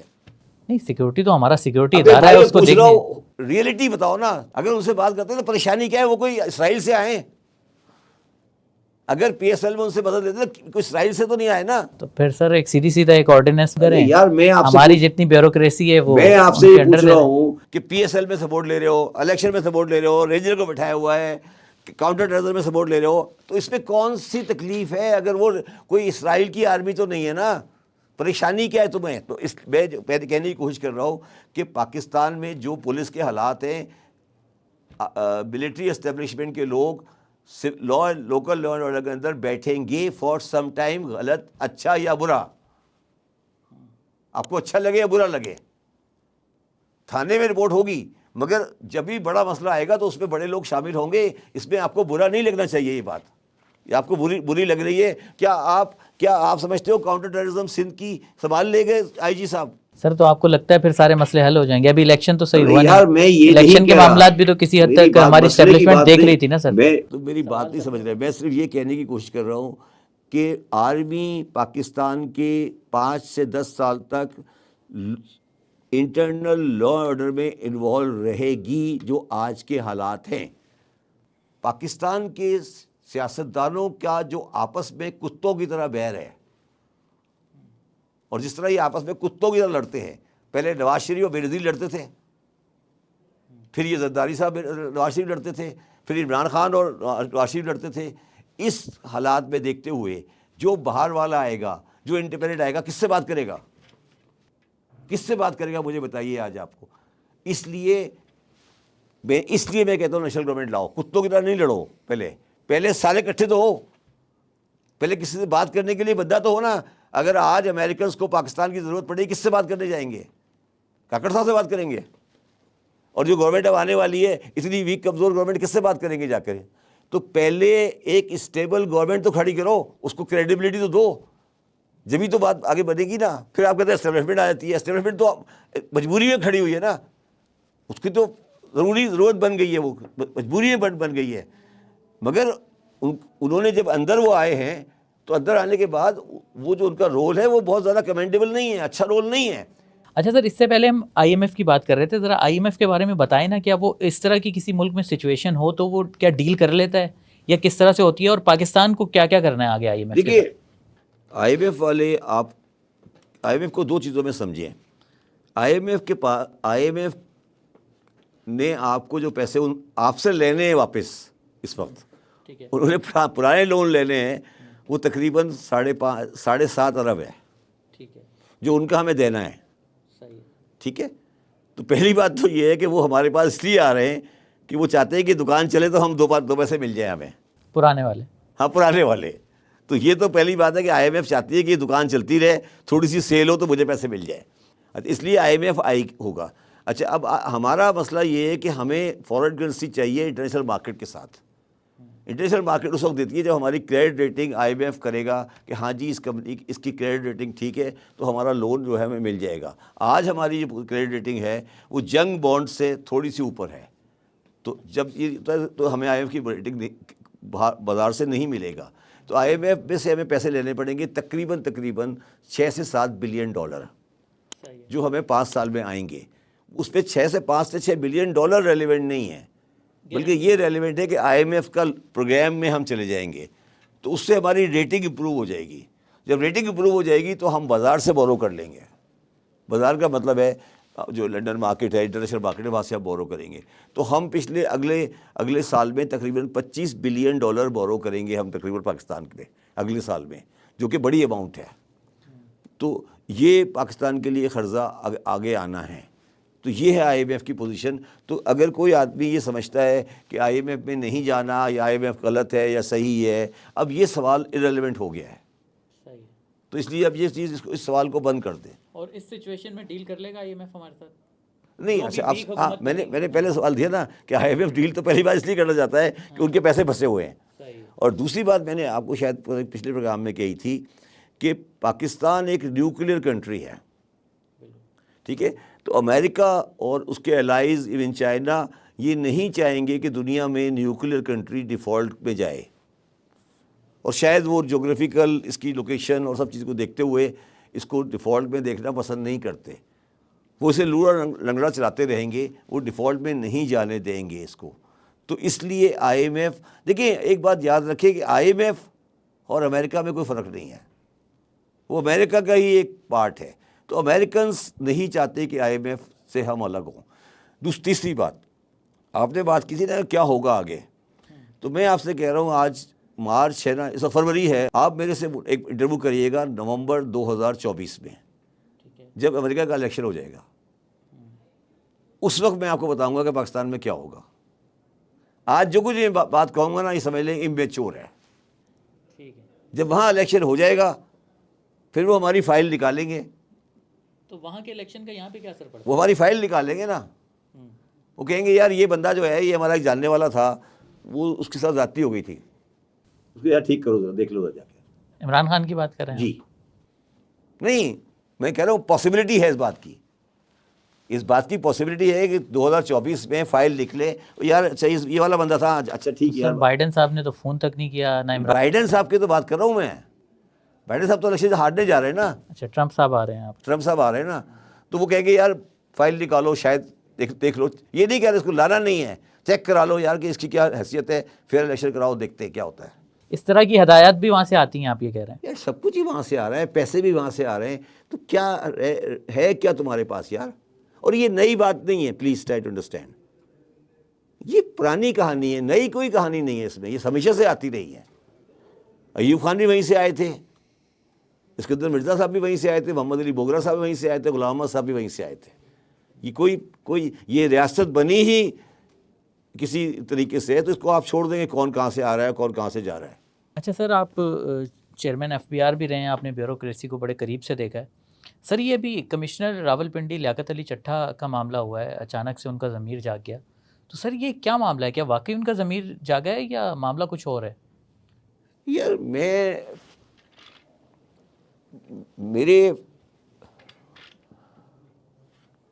میری فیملی میں جو میرے نانا تھے نا وہ بیوروکریٹ تھے، اس کے بعد انہوں نے وصیت کی تھی کہ کبھی کوئی بیوروکریٹ نہیں بننا اچھا، فیملی میں، تو میں نہ ان پاکستانی بیوروکریٹ کو سمجھ نہیں پایا۔ اگر یہ آب زمزم میں بھی 3 دفعہ ڈبکی لگا لینا تو بھی میں نہیں سمجھوں گا کہ یہ سچ کہہ رہے ہیں، اور نہ میں یہ سمجھوں گا غلط کہہ رہے ہیں۔ دونوں سائڈ پہ میرا یہ ویو ہے کہ یہ بیلنس لوگ نہیں ہوتے، اور ان کو یا تو یہ ان کو کوئی دباتا ہے پیچھے سے، یا یہ ایکچولی بعض دفعہ پھٹ جاتے ہیں۔ کوائٹ پاسبلی چٹھا صاحب پھٹ گئے ہوں اور شاید یہ کچھ ہو گیا ہو۔ اور لائٹر نوٹ پہ میں ایک بات کہتا ہوں، چٹھا صاحب چٹھا ہیں، چٹھا ایک سپیریئر ذات ہے پنجاب کی، ہو سکتا ہے چٹھا صاحب کو آرائیوں کے اقتدار پسند نہیں آ رہا ہو، سمجھ آ رہی ہے بات؟ ارائی ہے نا جو میاں صاحب، تو وہ چٹھا کیسے ارائی کا اقتدار ایکسیپٹ کر لے گا؟ تو پہلے بھی تو وہ ان کے ساتھ کام کر چکے ہیں، تو ابھی کے بیوروکریٹ تھوڑی ہیں سر، وہ تو پرانے ہیں کافی۔ لائٹر نوٹ میں بات کی ہے۔ ابھی سر ہمارے یہاں ایک روایت ہے کہ جو بھی جنرل مطلب چھوڑ کے جاتا ہے تو اس کے خلاف بھی باتیں ہوتی ہیں، وہ ڈسکشن میں آنے لگ جاتا ہے۔ جنرل باجوہ صاحب کے بارے میں آج کل بات سب کے بارے میں آتی ہے، سب کے بارے میں آتی ہے۔ جنرل باجوہ صاحب کے بارے میں بات ہوئی، زبیر صاحب میری پوڈ کاسٹ میں بھی کہہ چکے ہیں پہلے بھی کہ وہ جنرل باجوہ سے 2 بار ملے، فیض حمید بھی موجود تھے، اس سے ابھی فضل الرحمان صاحب نے کہا کہ ہماری ملاقات ہوئی تھی۔ آپ بھی کبھی ملے ہیں باجوہ صاحب سے؟ بہت دفعہ، اچھا، بلکہ شاید میں پاکستان کا واحد آدمی ہوں جس کی باجوہ صاحب کے ساتھ ایک گلے لگا کی تصویر ہے، وہ جو ہے NDU کے پاس۔ اچھا، ایک دفعہ نہیں، میں باجوہ صاحب سے کم از کم 25 دفعہ ملا ہوں۔ اچھا، اور جب آپ عمران خان کے ساتھ تھے تب کتنی بار ملاقات ہوئی؟ اس میں تو عمران خان کے ساتھ ہی ملا، اس کے بعد تو نہیں ملا کبھی. پھر میں آپ کو بتا دوں جتنی قریبی دوستی میں نے باجوہ صاحب اور عمران خان کی دیکھی ہے، مجھے تو آج تک یہ بات سمجھ نہیں آئی کہ جھگڑا کس بات پر ہے. اتنی قریبی دوستی تھی کہ آپ سوچ نہیں سکتے، آپ تصور نہیں کر سکتے. مطلب جو لوگ، کیونکہ میں نے 6 مہینے 7 مہینے گزارے ہیں، تو اگر میری 10 میٹنگیں عمران خان سے ہوئی ہیں تو 9 میٹنگیں میری باجوہ صاحب سے ہوئی ہیں، اور کبھی میں نے ایک دوسرے کو ایک پیج پہ، الگ پیج پہ نہیں دیکھا زندگی میں. اور میں نے اتنا قریب دیکھا ہے کہ آپ سوچ نہیں سکتے. اور بہت دفعہ ایسا ہوا کہ عمران خان نے مجھے کہا یار باجوہ صاحب سے جا کے بات کر لو. بہت دفعہ ایسا ہوا باجوہ صاحب نے کہا یار عمران خان کو ساتھ بتا دو یہ اس طرح کرنا ہے، اس طرح کرنا ہے. ایک دفعہ نہیں، میں کم از کم 20 چیزوں میں کہہ سکتا ہوں، آپ کو مثال دے سکتا ہوں. اور میں نے ان دونوں کے درمیان میں اپنے سامنے کبھی کوئی اختلاف نہیں دیکھا. بس ایک اختلاف دیکھا تھا میں نے زندگی میں، جو میں آپ کو کوٹ کر دیتا ہوں. ایک دفعہ ایک میٹنگ ہوئی اور اس میں میں تھا، شوکت ترین صاحب تھے، باجوہ صاحب تھے، عمران خان صاحب تھے، اور شاید حفیظ شیخ تھے، مجھے یاد نہیں تھے یا نہیں تھے. اس میں باجوہ صاحب نے شوکت ترین صاحب کو کہا کہ آپ نے ہم سے NFC 7 NFC سائن کرا دیا 7 NFC سائن کرا دیا. تو شوکت ترین صاحب نے کہا کرایا نہیں، میں نے خود کیا ہے. تو میں نے وہاں تھوڑی سی دیکھی تھی. مگر باجوہ صاحب کا عمران خان سے جو اختلاف ہے، میں آج آپ کو بالکل میں تو دسمبر 2019 میں، ارلی 2020 میں واپس آ گیا تھا کراچی. میرا ذاتی ویو ہے، بالکل میں آپ کو صاف کہہ رہا ہوں. آج میرا ذاتی ویو ہے کہ باجوہ صاحب اور عمران خان میں کوئی اختلاف نہیں تھا یا نہیں ہے. پھر یہ کیا ہوا ہے حکومت؟ یہ اس بیان کا نتیجہ ہے جو عمران خان نے 14 اگست 2021 کو دیا تھا کابل کے فال ہونے کے بعد. جب کابل فال ہوا تھا تو عمران خان نے ایک بیان دیا تھا کہ ہم نے آزادی حاصل کر لی. کس سے آزادی حاصل کی؟ کس سے آزادی حاصل کی؟ ابے بھائی کس نے کس سے آزادی حاصل کی؟ افغانستان میں جنگ ہو رہی تھی، تمہارا کیا تعلق ہے؟ امریکہ ناراض ہوا، ظاہر سی بات ہے. ابے بھائی امریکہ کا افغانستان سے جنگ ہو رہی تھی. Who are you? آپ کون ہیں؟ Who are you? آپ کا تعلق کیا ہے؟ اگر جنگ ہو بھی رہی تھی تو ان کی جنگ تھی، اور اگر وہ جیت بھی گئے تھے، اگر فار آرگومنٹ سے جیت بھی گئے تھے، تو آپ کا تو سارا دار و مدار ہی ان کے اوپر چل رہا تھا. تو آپ نے یہ پنگا لے کے کیا ضرورت تھی پنگا لینے کی؟ تو ڈیفینیٹلی جن لوگوں نے جن کو اچھا نہیں لگا ہوگا، انہوں نے پھر جو کچھ کرنا تھا کیا ہوگا. چلے امریکہ ناراض ہوا، مگر آپ نے خود ہی کہا باجوہ صاحب اور عمران خان تو گہرے دوست تھے نا، تو دوست نے دوست کو ڈیفینڈ کیوں نہیں کیا پھر؟ دوست نے دوست کو ڈیفینڈ کیسے کرے گا کہ دوست کو جو پہلا والا دوست ہے اس کا تو اس کو سارا سب کچھ وہیں سے ملتا ہے نا. وہ تو پاکستان کا انٹرسٹ دیکھتا ہوتا ہے نا اس وقت. آپ سمجھے نہیں میری بات؟ کیا ہوتا کیا اس ملک میں کیا ہوا ہے آپ کے خیال میں؟ کیا ذوالفقار علی بھٹو کا جو ہینگنگ تھی، کیا اس میں جیمی کارٹر شامل نہیں تھا؟ آپ بتائیں پاکستان میں کوئی کیا پاکستان میں کوئی انقلاب یا کبھی کوئی پرائم منسٹر جب ہٹایا گیا ہے، کیا اس میں US کے لوگ شامل نہیں ہیں؟ دیکھیں یار یہ ایک بڑی لمبی کہانی ہے. نہیں تو پھر اس حساب سے تو پھر عمران خان کا یہ والا بیانیہ ٹھیک ہوا کہ غلامی نامنظور؟ غلامی مجھے بھی نامنظور ہے، غلامی مجھے نامنظور ہے، مگر جب میں بھوکا مروں گا تو شاید کسی مانگ لوں گا. بات سمجھ آئی میری بات؟ غلامی مجھے بھی منظور نہیں ہے، مگر جب میں بھوکا مروں گا تو بھکاری بننا پڑے گا. بھائی غلامی اور بھکاری میں تھوڑا فرق ہوتا ہے. یا تو بھوکے مر جاؤ، تیار ہو بھوکے مرنے کے لیے؟ تیار ہیں آپ؟ غلامی نامنظور، ایگریڈ. بھوکے مرنے کو تیار ہو تو آ جاؤ میرے ساتھ، آؤ نا پھر میرے ساتھ. حکومت ہمت ہے. غلامی نامنظور بڑا آسان ہے کہنا. بھکاری جو ہوتا ہے وہ غلامی نامنظور نہیں کہہ سکتا.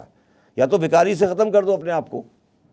ہے بھکاری ختم کرنے کی؟ کیوں پھر عمران خان بار بار یہ کہتے ہیں کہ ہمارا امریکہ سے جھگڑا نہیں ہے، یہ نہیں ہے، وہ نہیں ہے؟ کہا کہتے ہیں نا، کیوں کہتے ہیں؟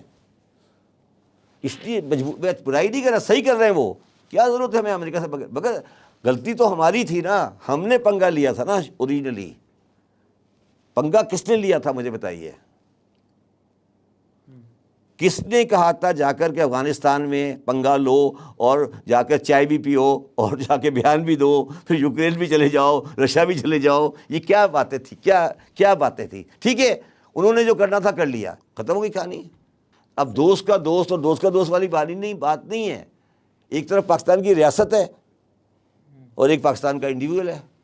یس، پاکستان کی ریاست امریکہ کی غلامی نہیں چاہتی، میں بھی چاہتا ہوں نہیں چاہتی، بٹ یہ غلامی اس وقت ختم ہوگی جب بیکاری ختم ہوگا۔ پہلے اپنی بھوک، غربت، اپنی لاچارگی مٹاؤ گے تو پھر بیکاری ختم ہوگی نا۔ غلامی بھی، بیکاری بھی ہو، غربت بھی ہے، بھوک بھی ہے، لاچاری بھی ہے، بیماری بھی ہے، اور پھر کہتے ہو غلامی نہیں ہونی چاہیے۔ تو سر آپ جب بھی ملے باجوہ صاحب سے تو عمران خان آپ کے ساتھ تھے، اکیلے میں آپ کی ملاقات؟ اکیلے میں ملاقات بہت دفعہ ہوئی، اکیلے میں بہت دفعہ ہوئی۔ ہاں، میں نے ان کو بڑا اچھا انسان پایا، کبھی میں نے برا انسان نہیں پایا ان کو۔ تو اکیلے میں اب تو اگر آپ شیئر کرنا چاہیں تو آپ کی سیاسی معاملات پہ ڈسکشن؟ نہیں، مجھے ایک بات ہمیشہ، مجھے ایک بڑی انٹرسٹنگ بات، مجھے ہمیشہ باجوہ صاحب نے 2 باتیں مجھے بڑی ان کی عجیب لگی جو جنرلی فوجی نہیں کرتے۔ باجوہ صاحب نے مجھے اپنی لائبریری دکھائی۔ اچھا، لائبریری گھر میں جو چیف آف آرمی اسٹاف کا گھر نہیں ہے، اس کے اندر لائبریری تھی۔ تو انہوں نے مجھے دکھایا، کہنے لگے دیکھیں شبر صاحب، اس میں کوئی بھی بک فوجی کی نہیں ہے، ساری آپ کے سبجیکٹ کی، اکنامکس کی ہیں۔ میں تو اکنامکس کی کتابیں پڑھتا ہوں، اور میرے شاید ان کے دونوں بچے فوج میں نہیں ہیں، 2 بیٹے شاید، آئی ڈونٹ نو، دونوں فوج میں نہیں ہیں۔ انہوں نے کہا میں تو اکنامکس کی کتابیں پڑھتا ہوں۔ دوسری بات انہوں نے مجھے ایک بڑی انٹرسٹنگ کہی، انہوں نے ایک دن مجھے کہا کہ ہم اکنامکلی اور ایون ملٹریلی انڈیا کا مقابلہ نہیں کر سکتے۔ باجوہ صاحب نے کہا؟ جی، کیا کہا؟ اکنامکلی اور ملٹریلی انڈیا کا مقابلہ نہیں کر سکتے۔ یہ باجوہ صاحب کہہ رہے ہیں؟ جی، کوئی غلطی ہے اس میں؟ یہ کب کہا تھا؟ نہیں، تمہیں اتنا عجیب لگ رہا ہے کہ ہم کر سکتے ہیں؟ نہیں دیکھیں، ہم نہیں کر سکتے، مگر ایک آرمی چیف کے منہ سے تو یہ بات عجیب لگتی ہے۔ چلے اکانومی والی بات ٹھیک ہے، مگر ہمارا تو بیانیہ ہمیشہ یہی رہا ہے کہ ہمارا دفاع انڈیا کے مقابلے میں اسٹرانگ ہے۔ نہیں کر۔ اور دوسرا انہوں نے کہا کہ میں چاہتا ہوں کہ انڈیا پاکستان میں دوستی ہو، اور مجھے بلکہ انہوں نے ایک زمانے میں ایک اسٹڈی کرنے کو دی کہ تم بتاؤ کہ کیا وہ چیزیں ہیں جس سے انڈیا پاکستان کی ٹریڈ کی پروموشن ہو سکتی ہے، اس میں کیا رکاوٹ ہے۔ یہ کام میں اس وقت کر رہا تھا جب میں نے عمران خان گورنمنٹ نہیں بنی تھی۔ اچھا، تب بھی آپ اکیلے میں ملے تھے ان سے؟ جی، میں اس وقت میں باجوہ صاحب کی ٹیم سے ملا تھا پاکستان اپنی جوائن کرنے سے پہلے، جب میں فرگوسن کا سینئر پارٹنر تھا۔ اور مجھے بلایا تھا انہوں نے کہ یہ اسٹڈی کرنے کے لیے کہ یہ بتائیں کہ انڈو پاکستان ٹریڈ کے کیا ایڈوانٹیج ہیں، کیا ایڈوانٹیج ہیں، اور ہم کس طرح اس ٹریڈ کو پروموٹ کریں۔ یہ میں اسٹڈی کر رہا تھا، اور میں one of the biggest supporter ہوں انڈو پاکستان ٹریڈ کا، اور میرے اپنے خیال میں the second biggest supporter Qamar Javed Bajwa. نہیں سر، جب وہ اتنے حامی تھے تو انہوں نے پھر کیا کیوں نہیں؟ مطلب کرتارپور نہیں کیا انہوں نے؟ نہیں، کرتارپور تو کیا۔ آپ باجوہ صاحب کا مجھے ایک ایکشن بتا دیں جس میں انہوں نے انڈیا کے خلاف بات کی ہو کبھی؟ نہیں، ہم نے بتائیں مجھے۔ بلکہ میں آپ سے ایک اور سوال کرتا ہوں آج، مجھے پاکستان فوج کا کوئی ایکشن بتا دیں جہاں انڈیا کے خلاف بات کی انہوں نے۔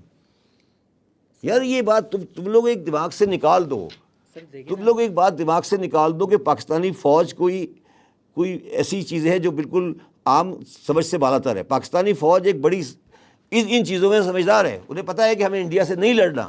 جہاز گرا دیا تھا باجوہ صاحب کے؟ نہیں یار، یہ جہاز باز تو گرتے رہتے ہیں نا، وہ ایران کا بھی گرایا تھا 4 دن پہلے، پھر 2 دن بعد صحیح ہو گیا۔ یار جہاز بازوں کو چھوڑ دو، یہی تو مسئلہ ہے۔ ایک جہاز گرا دیا، ایک بندہ پکڑ لیا، یار یہ تو صرف چلتا رہتا ہے۔ پاکستان انڈیا کی جنگ نہیں ہونی چاہیے، نہ جنگ ہوگی کبھی۔ فوج بھی یہی چاہتی ہے؟ بالکل یہی چاہتی ہے، 100% یہ چاہتی ہے، 100% میں لکھ کے دینے کو تیار ہوں۔ اگر قمر جاوید باجوہ صاحب آ جائیں کبھی ٹوائلٹ میں، اس سے پوچھنا کہ آپ نے شبر کو یہ بات کہی تھی یا نہیں کہی تھی، کہ وہ جنگ نہیں چاہتے۔ بلکہ انہوں نے یہ بھی کہا تھا، جو ان کے آس پاس 2 میجر جنرل بیٹھے ہوئے تھے، کہ یار یہ دونوں نا ینگ ہے، ان کا خون بہت گرم ہے، تم بتاؤ کہ اکنامک پوزیشن کیا ہے۔ لیفٹ رائٹ کون تھے یہ بھی بتا دیں یار ایکچولی مجھے نہیں پتا، ایک شاید ان کا وہ تھا کیا ہوتا ہے، ڈی جی ایم او ہوتا ہے نا شاید، مجھے نام نہیں پتا سیریسلی۔ اچھا، ڈی جی ایم ہوتے شاید، پتہ نہیں کون، جو بھی تھے سینئر افسران تھے۔ انہوں نے کہا یار یہ دونوں تو میرے سے ینگر ہے نا، یہ تو اس میں مطلب اتنی برائی کی کیا بات ہے؟ مطلب کیا پاکستانی آرمی اگر یہ کہتی ہے کہ ہم انڈیا سے جنگ نہیں کرنا چاہتے، یہ کوئی بری بات ہے؟ دیکھیں ہمیں ہمیشہ یہی بتایا گیا شبر صاحب کہ ہمارا کس نے بتایا؟ ہمارا دفاع کم از کم انڈیا کے مقابلے میں اسٹرانگ ہے، مطلب ہم میں اتنی فوجی طاقت اور قابلیت ہے کہ ہم اپنا دفاع کر سکتے ہیں. ہماری فوج نے بھی ہمیشہ یہی بتایا اور ہمیں پڑھایا بھی یہی گیا. اور دوسری بات یہ ہے کہ ابھی آپ نے ایکسپینڈیچر دیکھا انڈیا کا فوج کا ریسنٹلی؟ بالکل میں جانتا ہوں، مگر میں تو وہ اڈاپٹ کر رہا ہوں نا کہ جو مطلب یار تو پھر اگر تمہیں ایک بندہ کہے اور وہ چیز ریلیٹ نہیں ہو، انڈیا کی اپنے آرمی، دیکھیں آپ نے ڈیٹرنس بنایا ہے ایٹم بم، کیا مطلب وہ ڈیٹرنس کا؟ دفاع کے لیے ہوتا ہے، لڑنے کے لیے نہیں ہوتا. کھیل ختم ہو گیا نا پھر. میں وہی کہہ رہا ہوں، ایک کنٹری ہے جس کی 7 ٹائم آپ سے ریسورسز ہیں، آپ ان کے ساتھ مقابلہ کرنا چاہتے ہو؟ یار 60-70 سال میں اسی وجہ سے تباہ ہوئے ہو. کون سے ملک ہے دنیا میں جس کا 4% آف ریونیو GDP 70 سال سے ڈیفینس میں لگایا گیا ہو؟ تو پھر تباہ اسی وجہ سے ہوئے ہو، اور پھر وہی کرنا چاہتے ہو. اور اس بات میں سب متفق ہیں، عمران خان بھی متفق ہے، باجوہ صاحب بھی متفق ہیں. اچھا سر، آپ کی جو ملاقاتیں ہوئی اس میں فیض حمید صاحب بھی کبھی شامل تھے ملاقات میں؟ فیض صاحب 1-2 دفعہ تھے، یس. ایک دفعہ عاصم منیر صاحب بھی تھے. اچھا، مطلب عاصم منیر صاحب بھی تھے اور نہیں، جس زمانے میں عاصم منیر صاحب وہ تھے کور کمانڈر پشاور. اچھا، میں گیا تھا اس وقت chief of ISI Asim Munir صاحب تھے. اچھا میرے سامنے ہی ٹرانسفر ہوا تھا ان کا. اچھا، تو اس ملاقات میں باجوہ صاحب تھے، عاصم منیر صاحب تھے. مجھے اس پرٹیکولر بہت سارے ہوتے رہتے، کھانا ایک دفعہ ڈنر ہوا تھا جس میں میں اور شیخ حفیظ شیخ صاحب تھے. ہوتا رہتا تھا ملاقات. ایک دفعہ ٹریڈر کے ساتھ مسئلہ پڑ گیا تھا جب ہم گئے تھے. ایک دفعہ لینڈ کا ریکارڈ مسئلہ پڑ گیا تھا جب بھی گئے تھے. ہوتا رہتا تھا ایسے کو. عمران خان کے ساتھ ریسٹرکچرنگ آف FBR پہ بہت میٹنگیں ہوئیں باجوہ صاحب کے ساتھ. کبھی کوئی میں نے عمران خان میں اور باجوہ صاحب میں اختلاف زندگی میں نہیں دیکھا، میرے اپنے ٹرم میں نہیں دیکھا کبھی. اچھا، اور جس ملاقات میں آپ نے کہا کہ عاصم منیر صاحب بھی تھے، باجوہ صاحب بھی تھے، تو اس ملاقات میں بھی آپ کو عاصم منیر صاحب کی طرف سے ایسی کوئی بات نہیں؟ عاصم منیر دیکھیں اس میں وہ شروع کی بات تھی. انہوں نے مجھے کہا تھا کہ آپ اپنا پوائنٹ آف ویو بتائیں کہ پاکستان اکنومی کے بارے میں کیا خیال ہے آپ کا. اچھا، اس وقت عمران خان کی حکومت تھی. آپ چیئرمین FBR ہٹ چکے تھے یا تھے؟ بن چکا تھا. اب بن چکے تھے، ٹھیک ہے.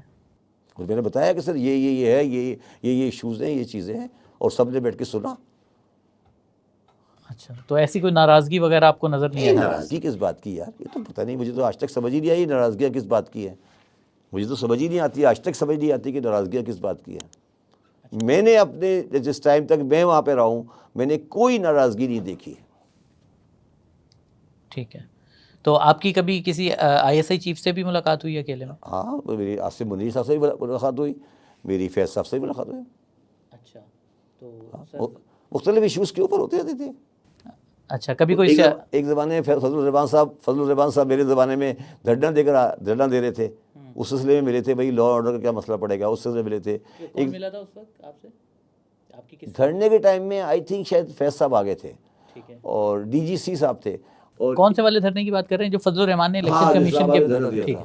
اور ایک زمانے میں وہ جب میں نے ساری پراپرٹیوں کو ہاتھ ڈال دیا تھا DHA کی، تو جنرل شمشاد سے کیا سعود مرزا، کیا نام ہے، ساحر شمشاد مرزا، ساحر شمشاد، وہ میرے پاس آئے تھے. پھر میں اور وہ باجوہ صاحب کے پاس گئے تھے، اور باجوہ صاحب نے مجھے ہنس کے کہا تھا، یار شبر صاحب آپ تو ہمارے بندوں میں ہاتھ ڈال دیا. ہنس کے انہوں نے مجھے کہا، مجھے بڑا پیار سے انہوں نے کہا، یار شبر صاحب بڑا ہاتھ اعلیٰ رکھے. میں نے کہا ٹھیک ہے سر، کرتے ہاتھ تھوڑا کرتے تھوڑا.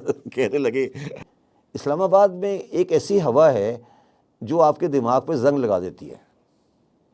صحیح. تو میرا یہ خیال ہے کہ ہر شریف آدمی کو اسلام آباد سے دور رکھنا چاہیے. ایک ہوا چلتی ہے جو پتہ نہیں کیا زنگ لگ جاتا ہے، کیا ہو جاتا ہے. سر میں ایک بات نہیں سمجھ پا رہا، کنفیوژن ہے میری، دور کریں. کیا بتائیں؟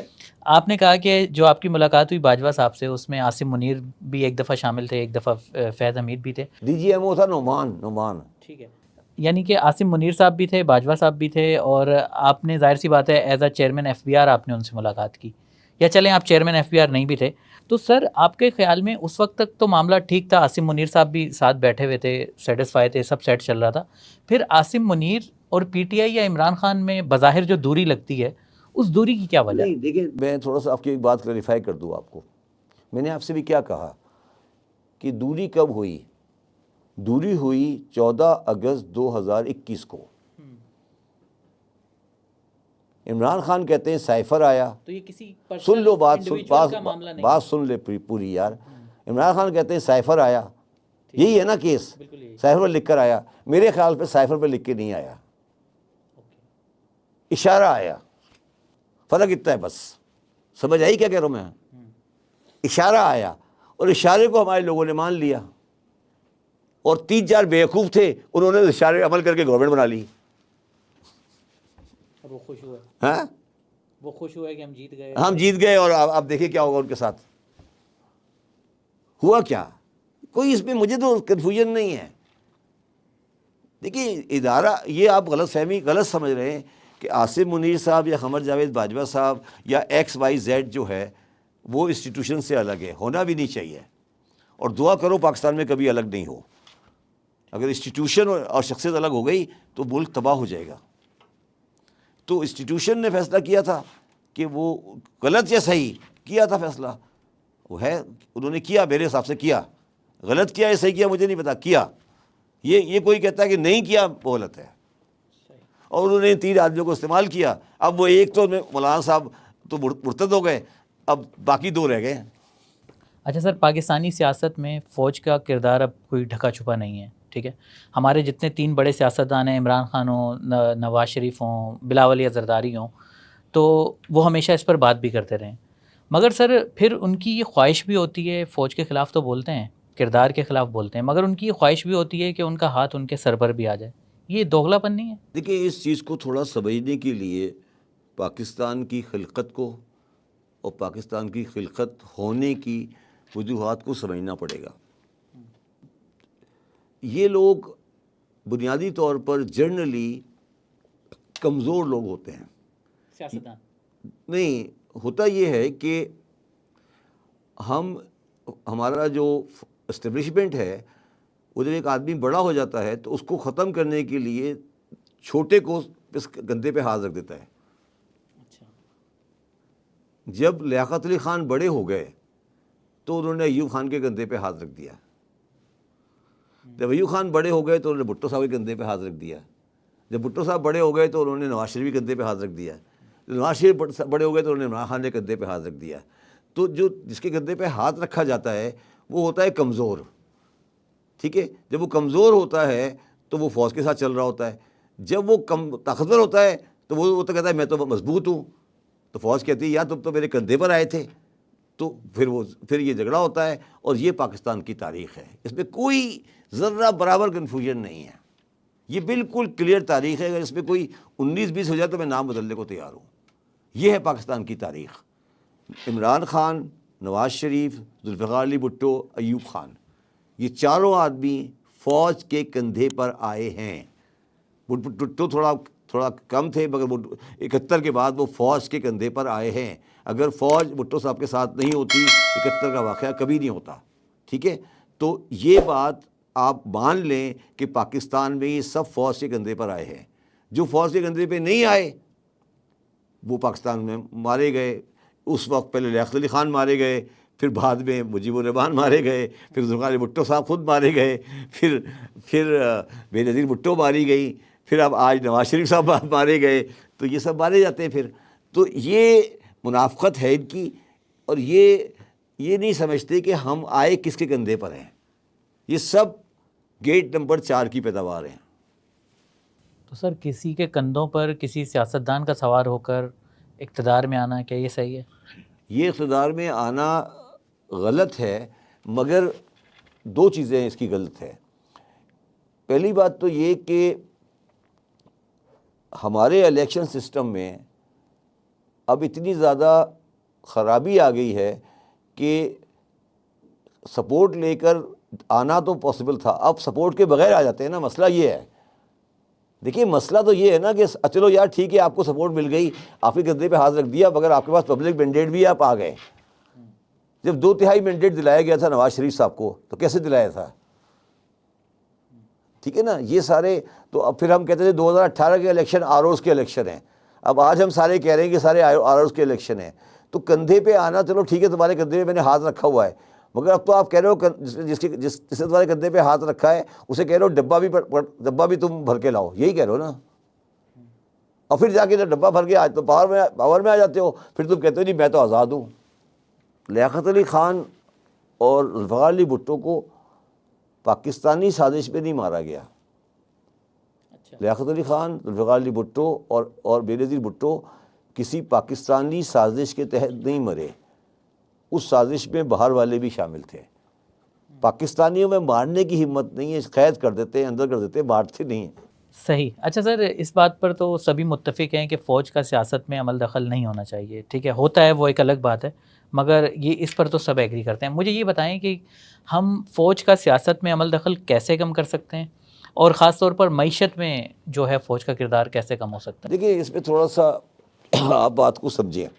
پاکستان جب وجود میں آیا تھا 1948 میں، تو پاکستان میں میجورٹی جو تھی وہ بنگالیوں کی تھی، ٹھیک ہے.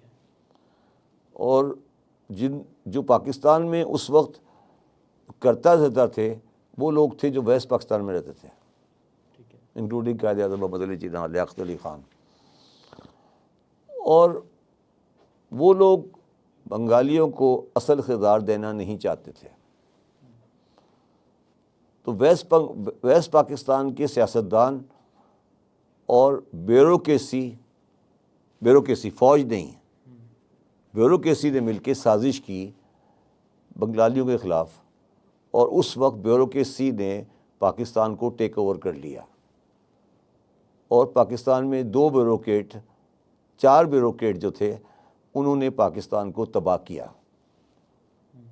2 اس میں بیوروکریٹ تھے اور 2 اس میں فوجی تھے.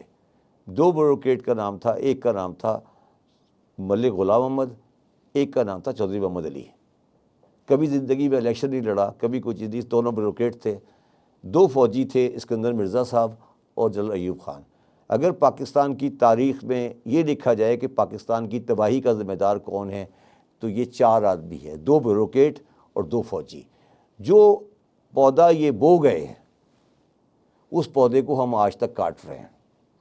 ہم نے ان چاروں نے مل کے پہلے بنگالیوں کو مارا، جب بنگالی چلے گئے تو پھر یہ آپس میں لڑاتے رہے ایک دوسرے کو، پھر صوبوں کو لڑاتے رہے، پھر سیاستدانوں کو لاتے رہے، جاتے رہے، شخصیتیں تبدیل ہوتی رہیں، چہرے تبدیل ہوتے رہے، مگر کوئی بنیادی تبدیلی نہیں آئی.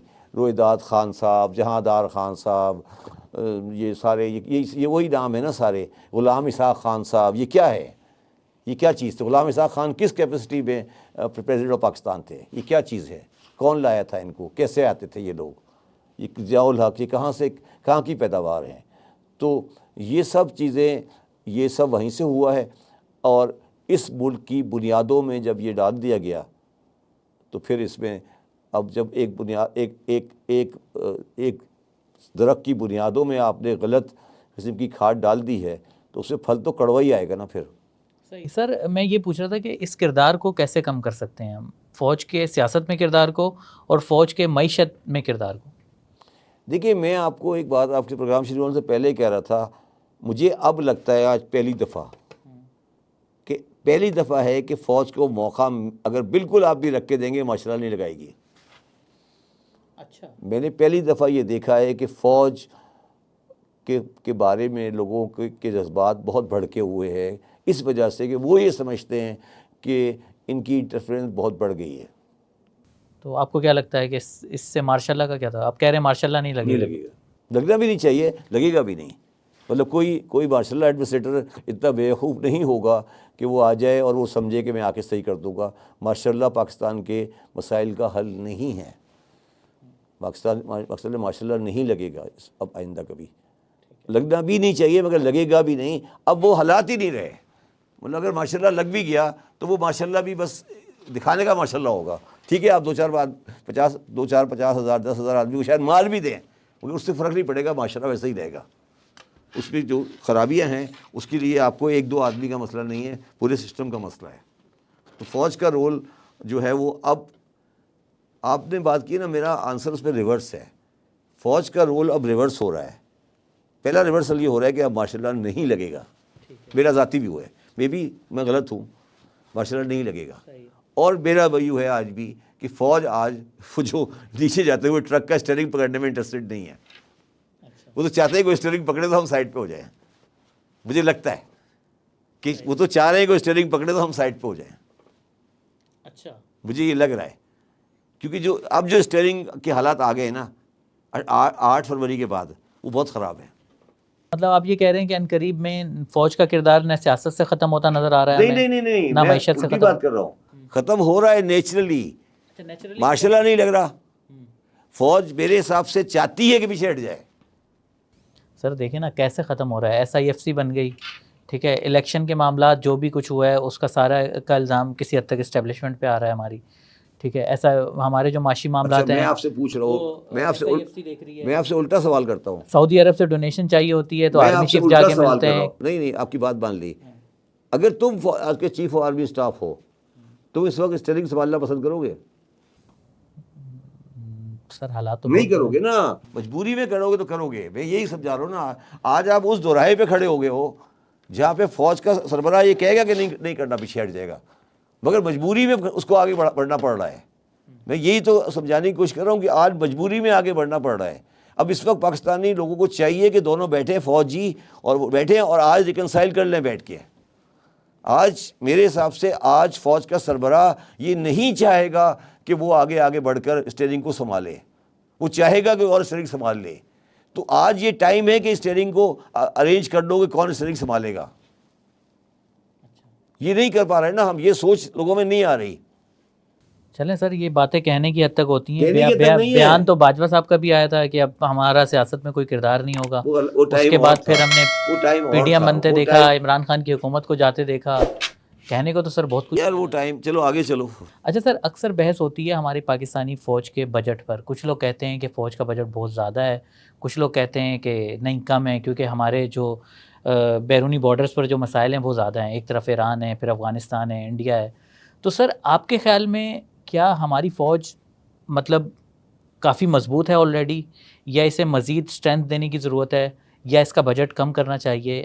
آپ کا اس پر کیا پوائنٹ ہے؟ دیکھیں, یہ آپ نے بڑی امپورٹنٹ مگر بڑی اللاجیکل بات کی ہے. اگر آپ یہ سمجھتے ہیں کہ پاکستانی فوج کا بجٹ انڈین فوج کے بجٹ کے برابر ہو جائے, اس کے مقابلہ کرنے کی کوشش کی جائے, تو اس سے پاکستان تباہ ہو جائے گا. تو یہ ایک سبجیکٹ ہی غلط ہے کہ کس سے کمپیئر کرنا ہے آپ نے.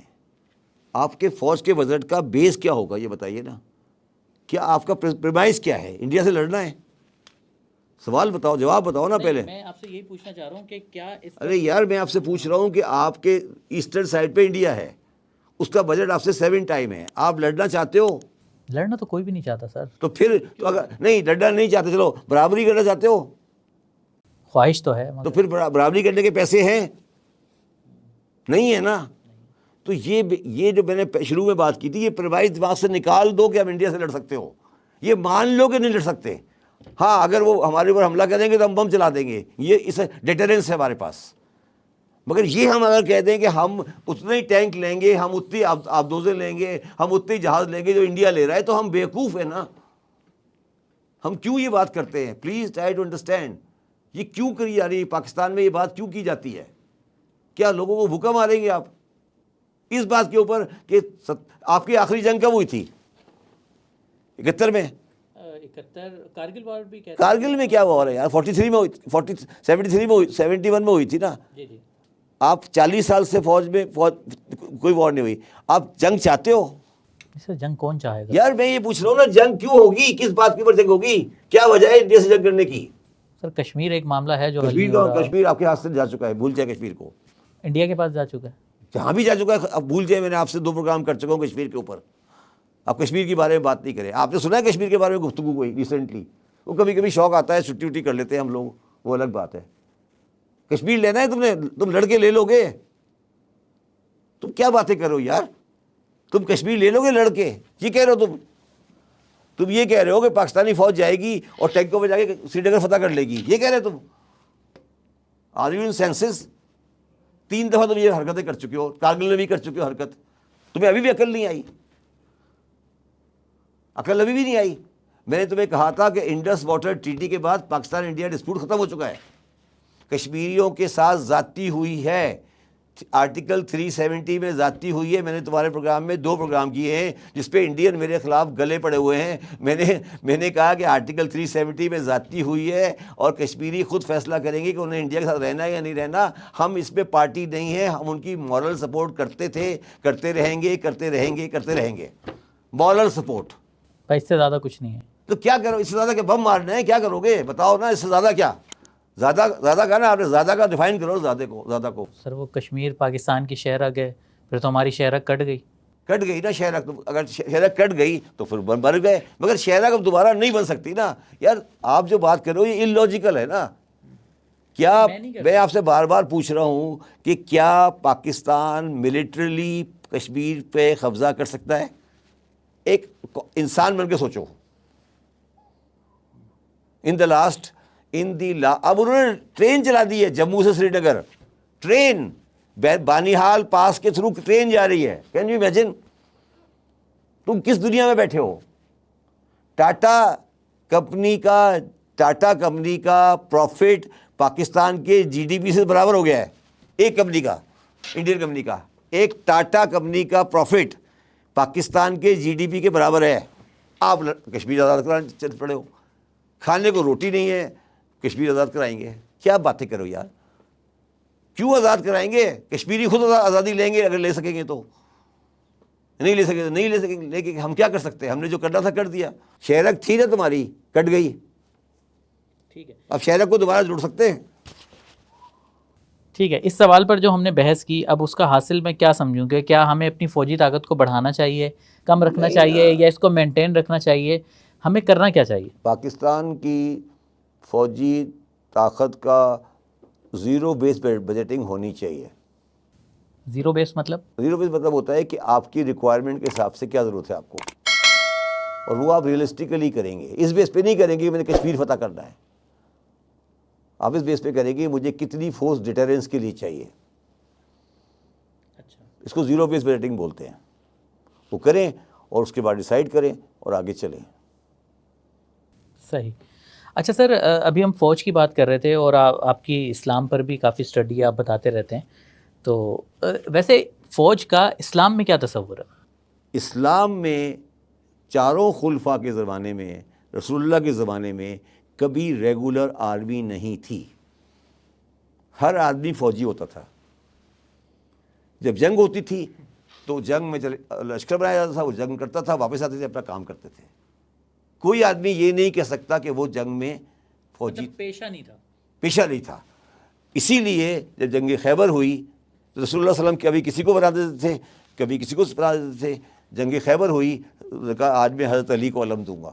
ٹھیک ہے، میں اس پہ آ رہا ہوں یار. یہی تو میں، یہ تم نے لفظ سوال کیا نا، سپہ سالار نہیں، لشکر کا امیر.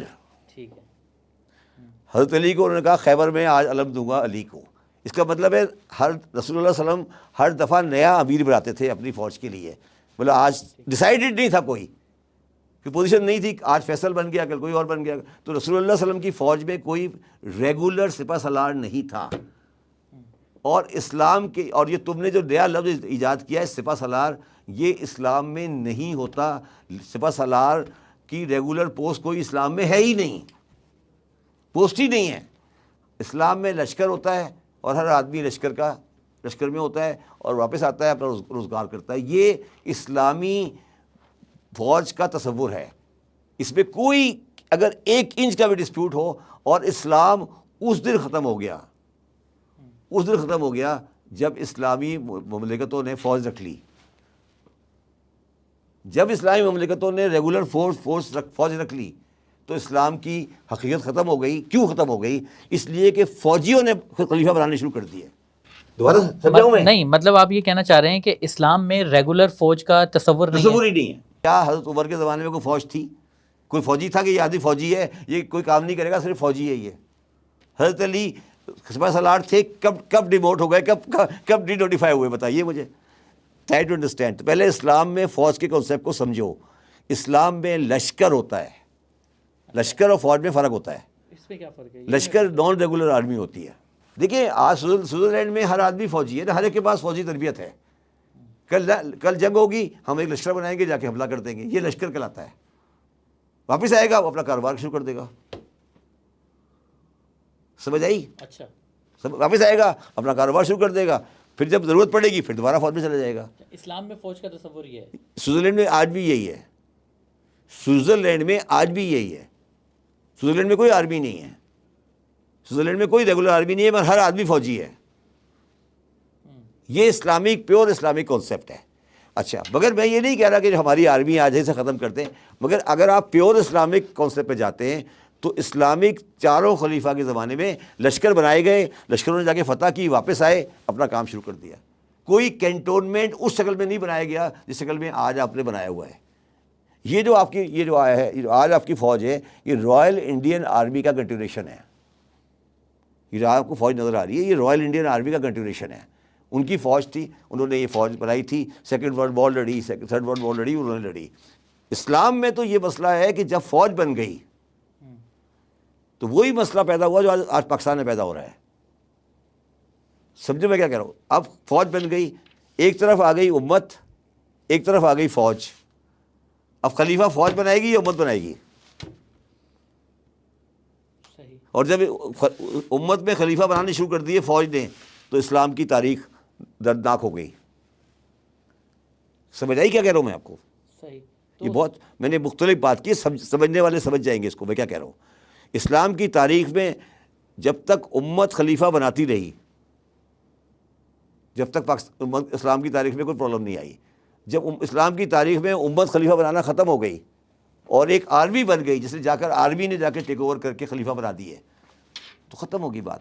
تو میں یہ کہہ رہا ہوں کبھی بھی رولر فوج نہیں بناتی, اور فوج اسلام میں اس شکل میں ہوتی نہیں ہے. مگر یہ جو آج آپ کے پاس پاکستانی آرمی ہے یا امریکن آرمی ہے یا انڈین آرمی ہے یا چائنیز آرمی ہے, یہ ریگولر فورسز ہیں, ان کی ضرورت ہے. کیونکہ اب ہم اس طرح نہیں کر سکتے کہ ایک آدمی بارڈر پہ سیکورٹی کرے, کراچی میں رہے اور بارڈر پہ جا کے سیکورٹی کرے, تو ہمیں ریگولر آرمی کی ضرورت ہے. تو یہ واپس اس کو کلیریفائی کر دوں, میں یہ نہیں کہہ رہا کہ فوج کا انسٹیٹیوشن غلط ہے, مگر میں یہ کہہ رہا ہوں کہ یہ جو ہمارے ملا حضرات ہیں, جو مولوی حضرات ہیں, یہ سب جو لوگ ہیں, ان کے اندر تو یہ اخلاقی جرت بھی نہیں ہے کہ یہ ڈیسائیڈ کریں کہ اسلام میں سلسلہ کیا ہے فوج کا. سپہ سالار کی ٹرم جو آپ نے بنائی ہے, یہ اسلام میں ریگولر سپہ سالار کبھی نہیں رہا. اسلام میں لشکر بنتا تھا, اس کا ایک امیر ہوتا تھا, لشکر واپس آیا ختم ہو گیا, ایک لشکر بنا, لشکر واپس آیا ختم ہو گیا. ٹھیک ہے, لشکر بنتے تھے. یہ اسلام کی تاریخ یہ ہے. مگر ہم تو اسلام تو آپ ٹھیکیدار تو آپ ہو, ہم نے تو کبھی دعویٰ نہیں کیا. ٹھیکیداری تو آپ نے پکڑی ہوئی ہے نا, تو آپ چلاؤ. اچھا سر, یہ بتائیں کہ رمضان آ رہا ہے ابھی, تو رمضان میں آپ روزہ کیسے رکھیں گے جب تک ہمارے مولانا صاحب کیا جی جب تک ہمارے مولانا صاحب اعلان نہیں کریں گے؟ آپ تو ان کو مطلب خوش نہیں ہیں ان سے, ان کو نہیں مانتے, تو پھر آپ روزہ کیسے رکھیں گے؟ کیونکہ چاند نظر آیا نہیں آیا اس کا اعلان تو یہی کرتے ہیں. دیکھیے مجبوری ہے نا کہ 3 کاموں کے لیے نا مولانا صاحب کو ضرورت پڑتی ہے انسان کو. ایک میت کی نماز, ایک چاند اور ایک نکاح. تو یہ 3 تو ہم ایکسیپٹ کر لیتے ہیں, دل سے تو نہیں مانتے مگر کرنا پڑتا ہے. چاند مولانا کو اپنی مانتے, مطلب جو جہاں تک چاند کا سوال ہے, چاند دیکھنے نہیں دیکھنے کا سوال ہے, اس پہ میرے اپنے ویوز ہیں اس کے اوپر کہ یہ کیا کانسیپٹ ہے. مگر جو ہمارے جہاں تک اہل تشیع کا سلسلہ ہے, ہم لوگ اس پہ ہمارا یہ ویو ہے کہ آپ کو نیکڈ آئی سے چاند دیکھنا ہے, آپ دوربین سے چاند نہیں دیکھ سکتے. ٹھیک ہے, نیکڈ آئی سے اگر دیکھ لیتے ہیں تو دیکھتے ہیں. اور ہمارا یہ بھی ویو ہے کہ اگر آپ کے ایسٹ میں چاند ہو گیا ہے تو آٹومیٹیکلی آپ کے چاند ماننا پڑے گا آپ کو. یہ نہیں ہو سکتا کہ انڈیا میں چاند ہو جائے پاکستان میں نہیں ہو, پاسبل ہی نہیں ہے, لاجیکلی پاسبل نہیں ہے. اب یہ نہیں ہو سکتا کیونکہ ہم کوشش کرتے ہیں کہ مکے سے ملانے کی, مکہ ویسٹ میں ہے, ہماری کوشش ہے کہ مکے سے ملا لیں. ٹھیک ہے, تو مگر ہمیں ایسٹ کے ساتھ ملانا ہوتا ہے. تو یہ ایک الگ سلسلہ ہے.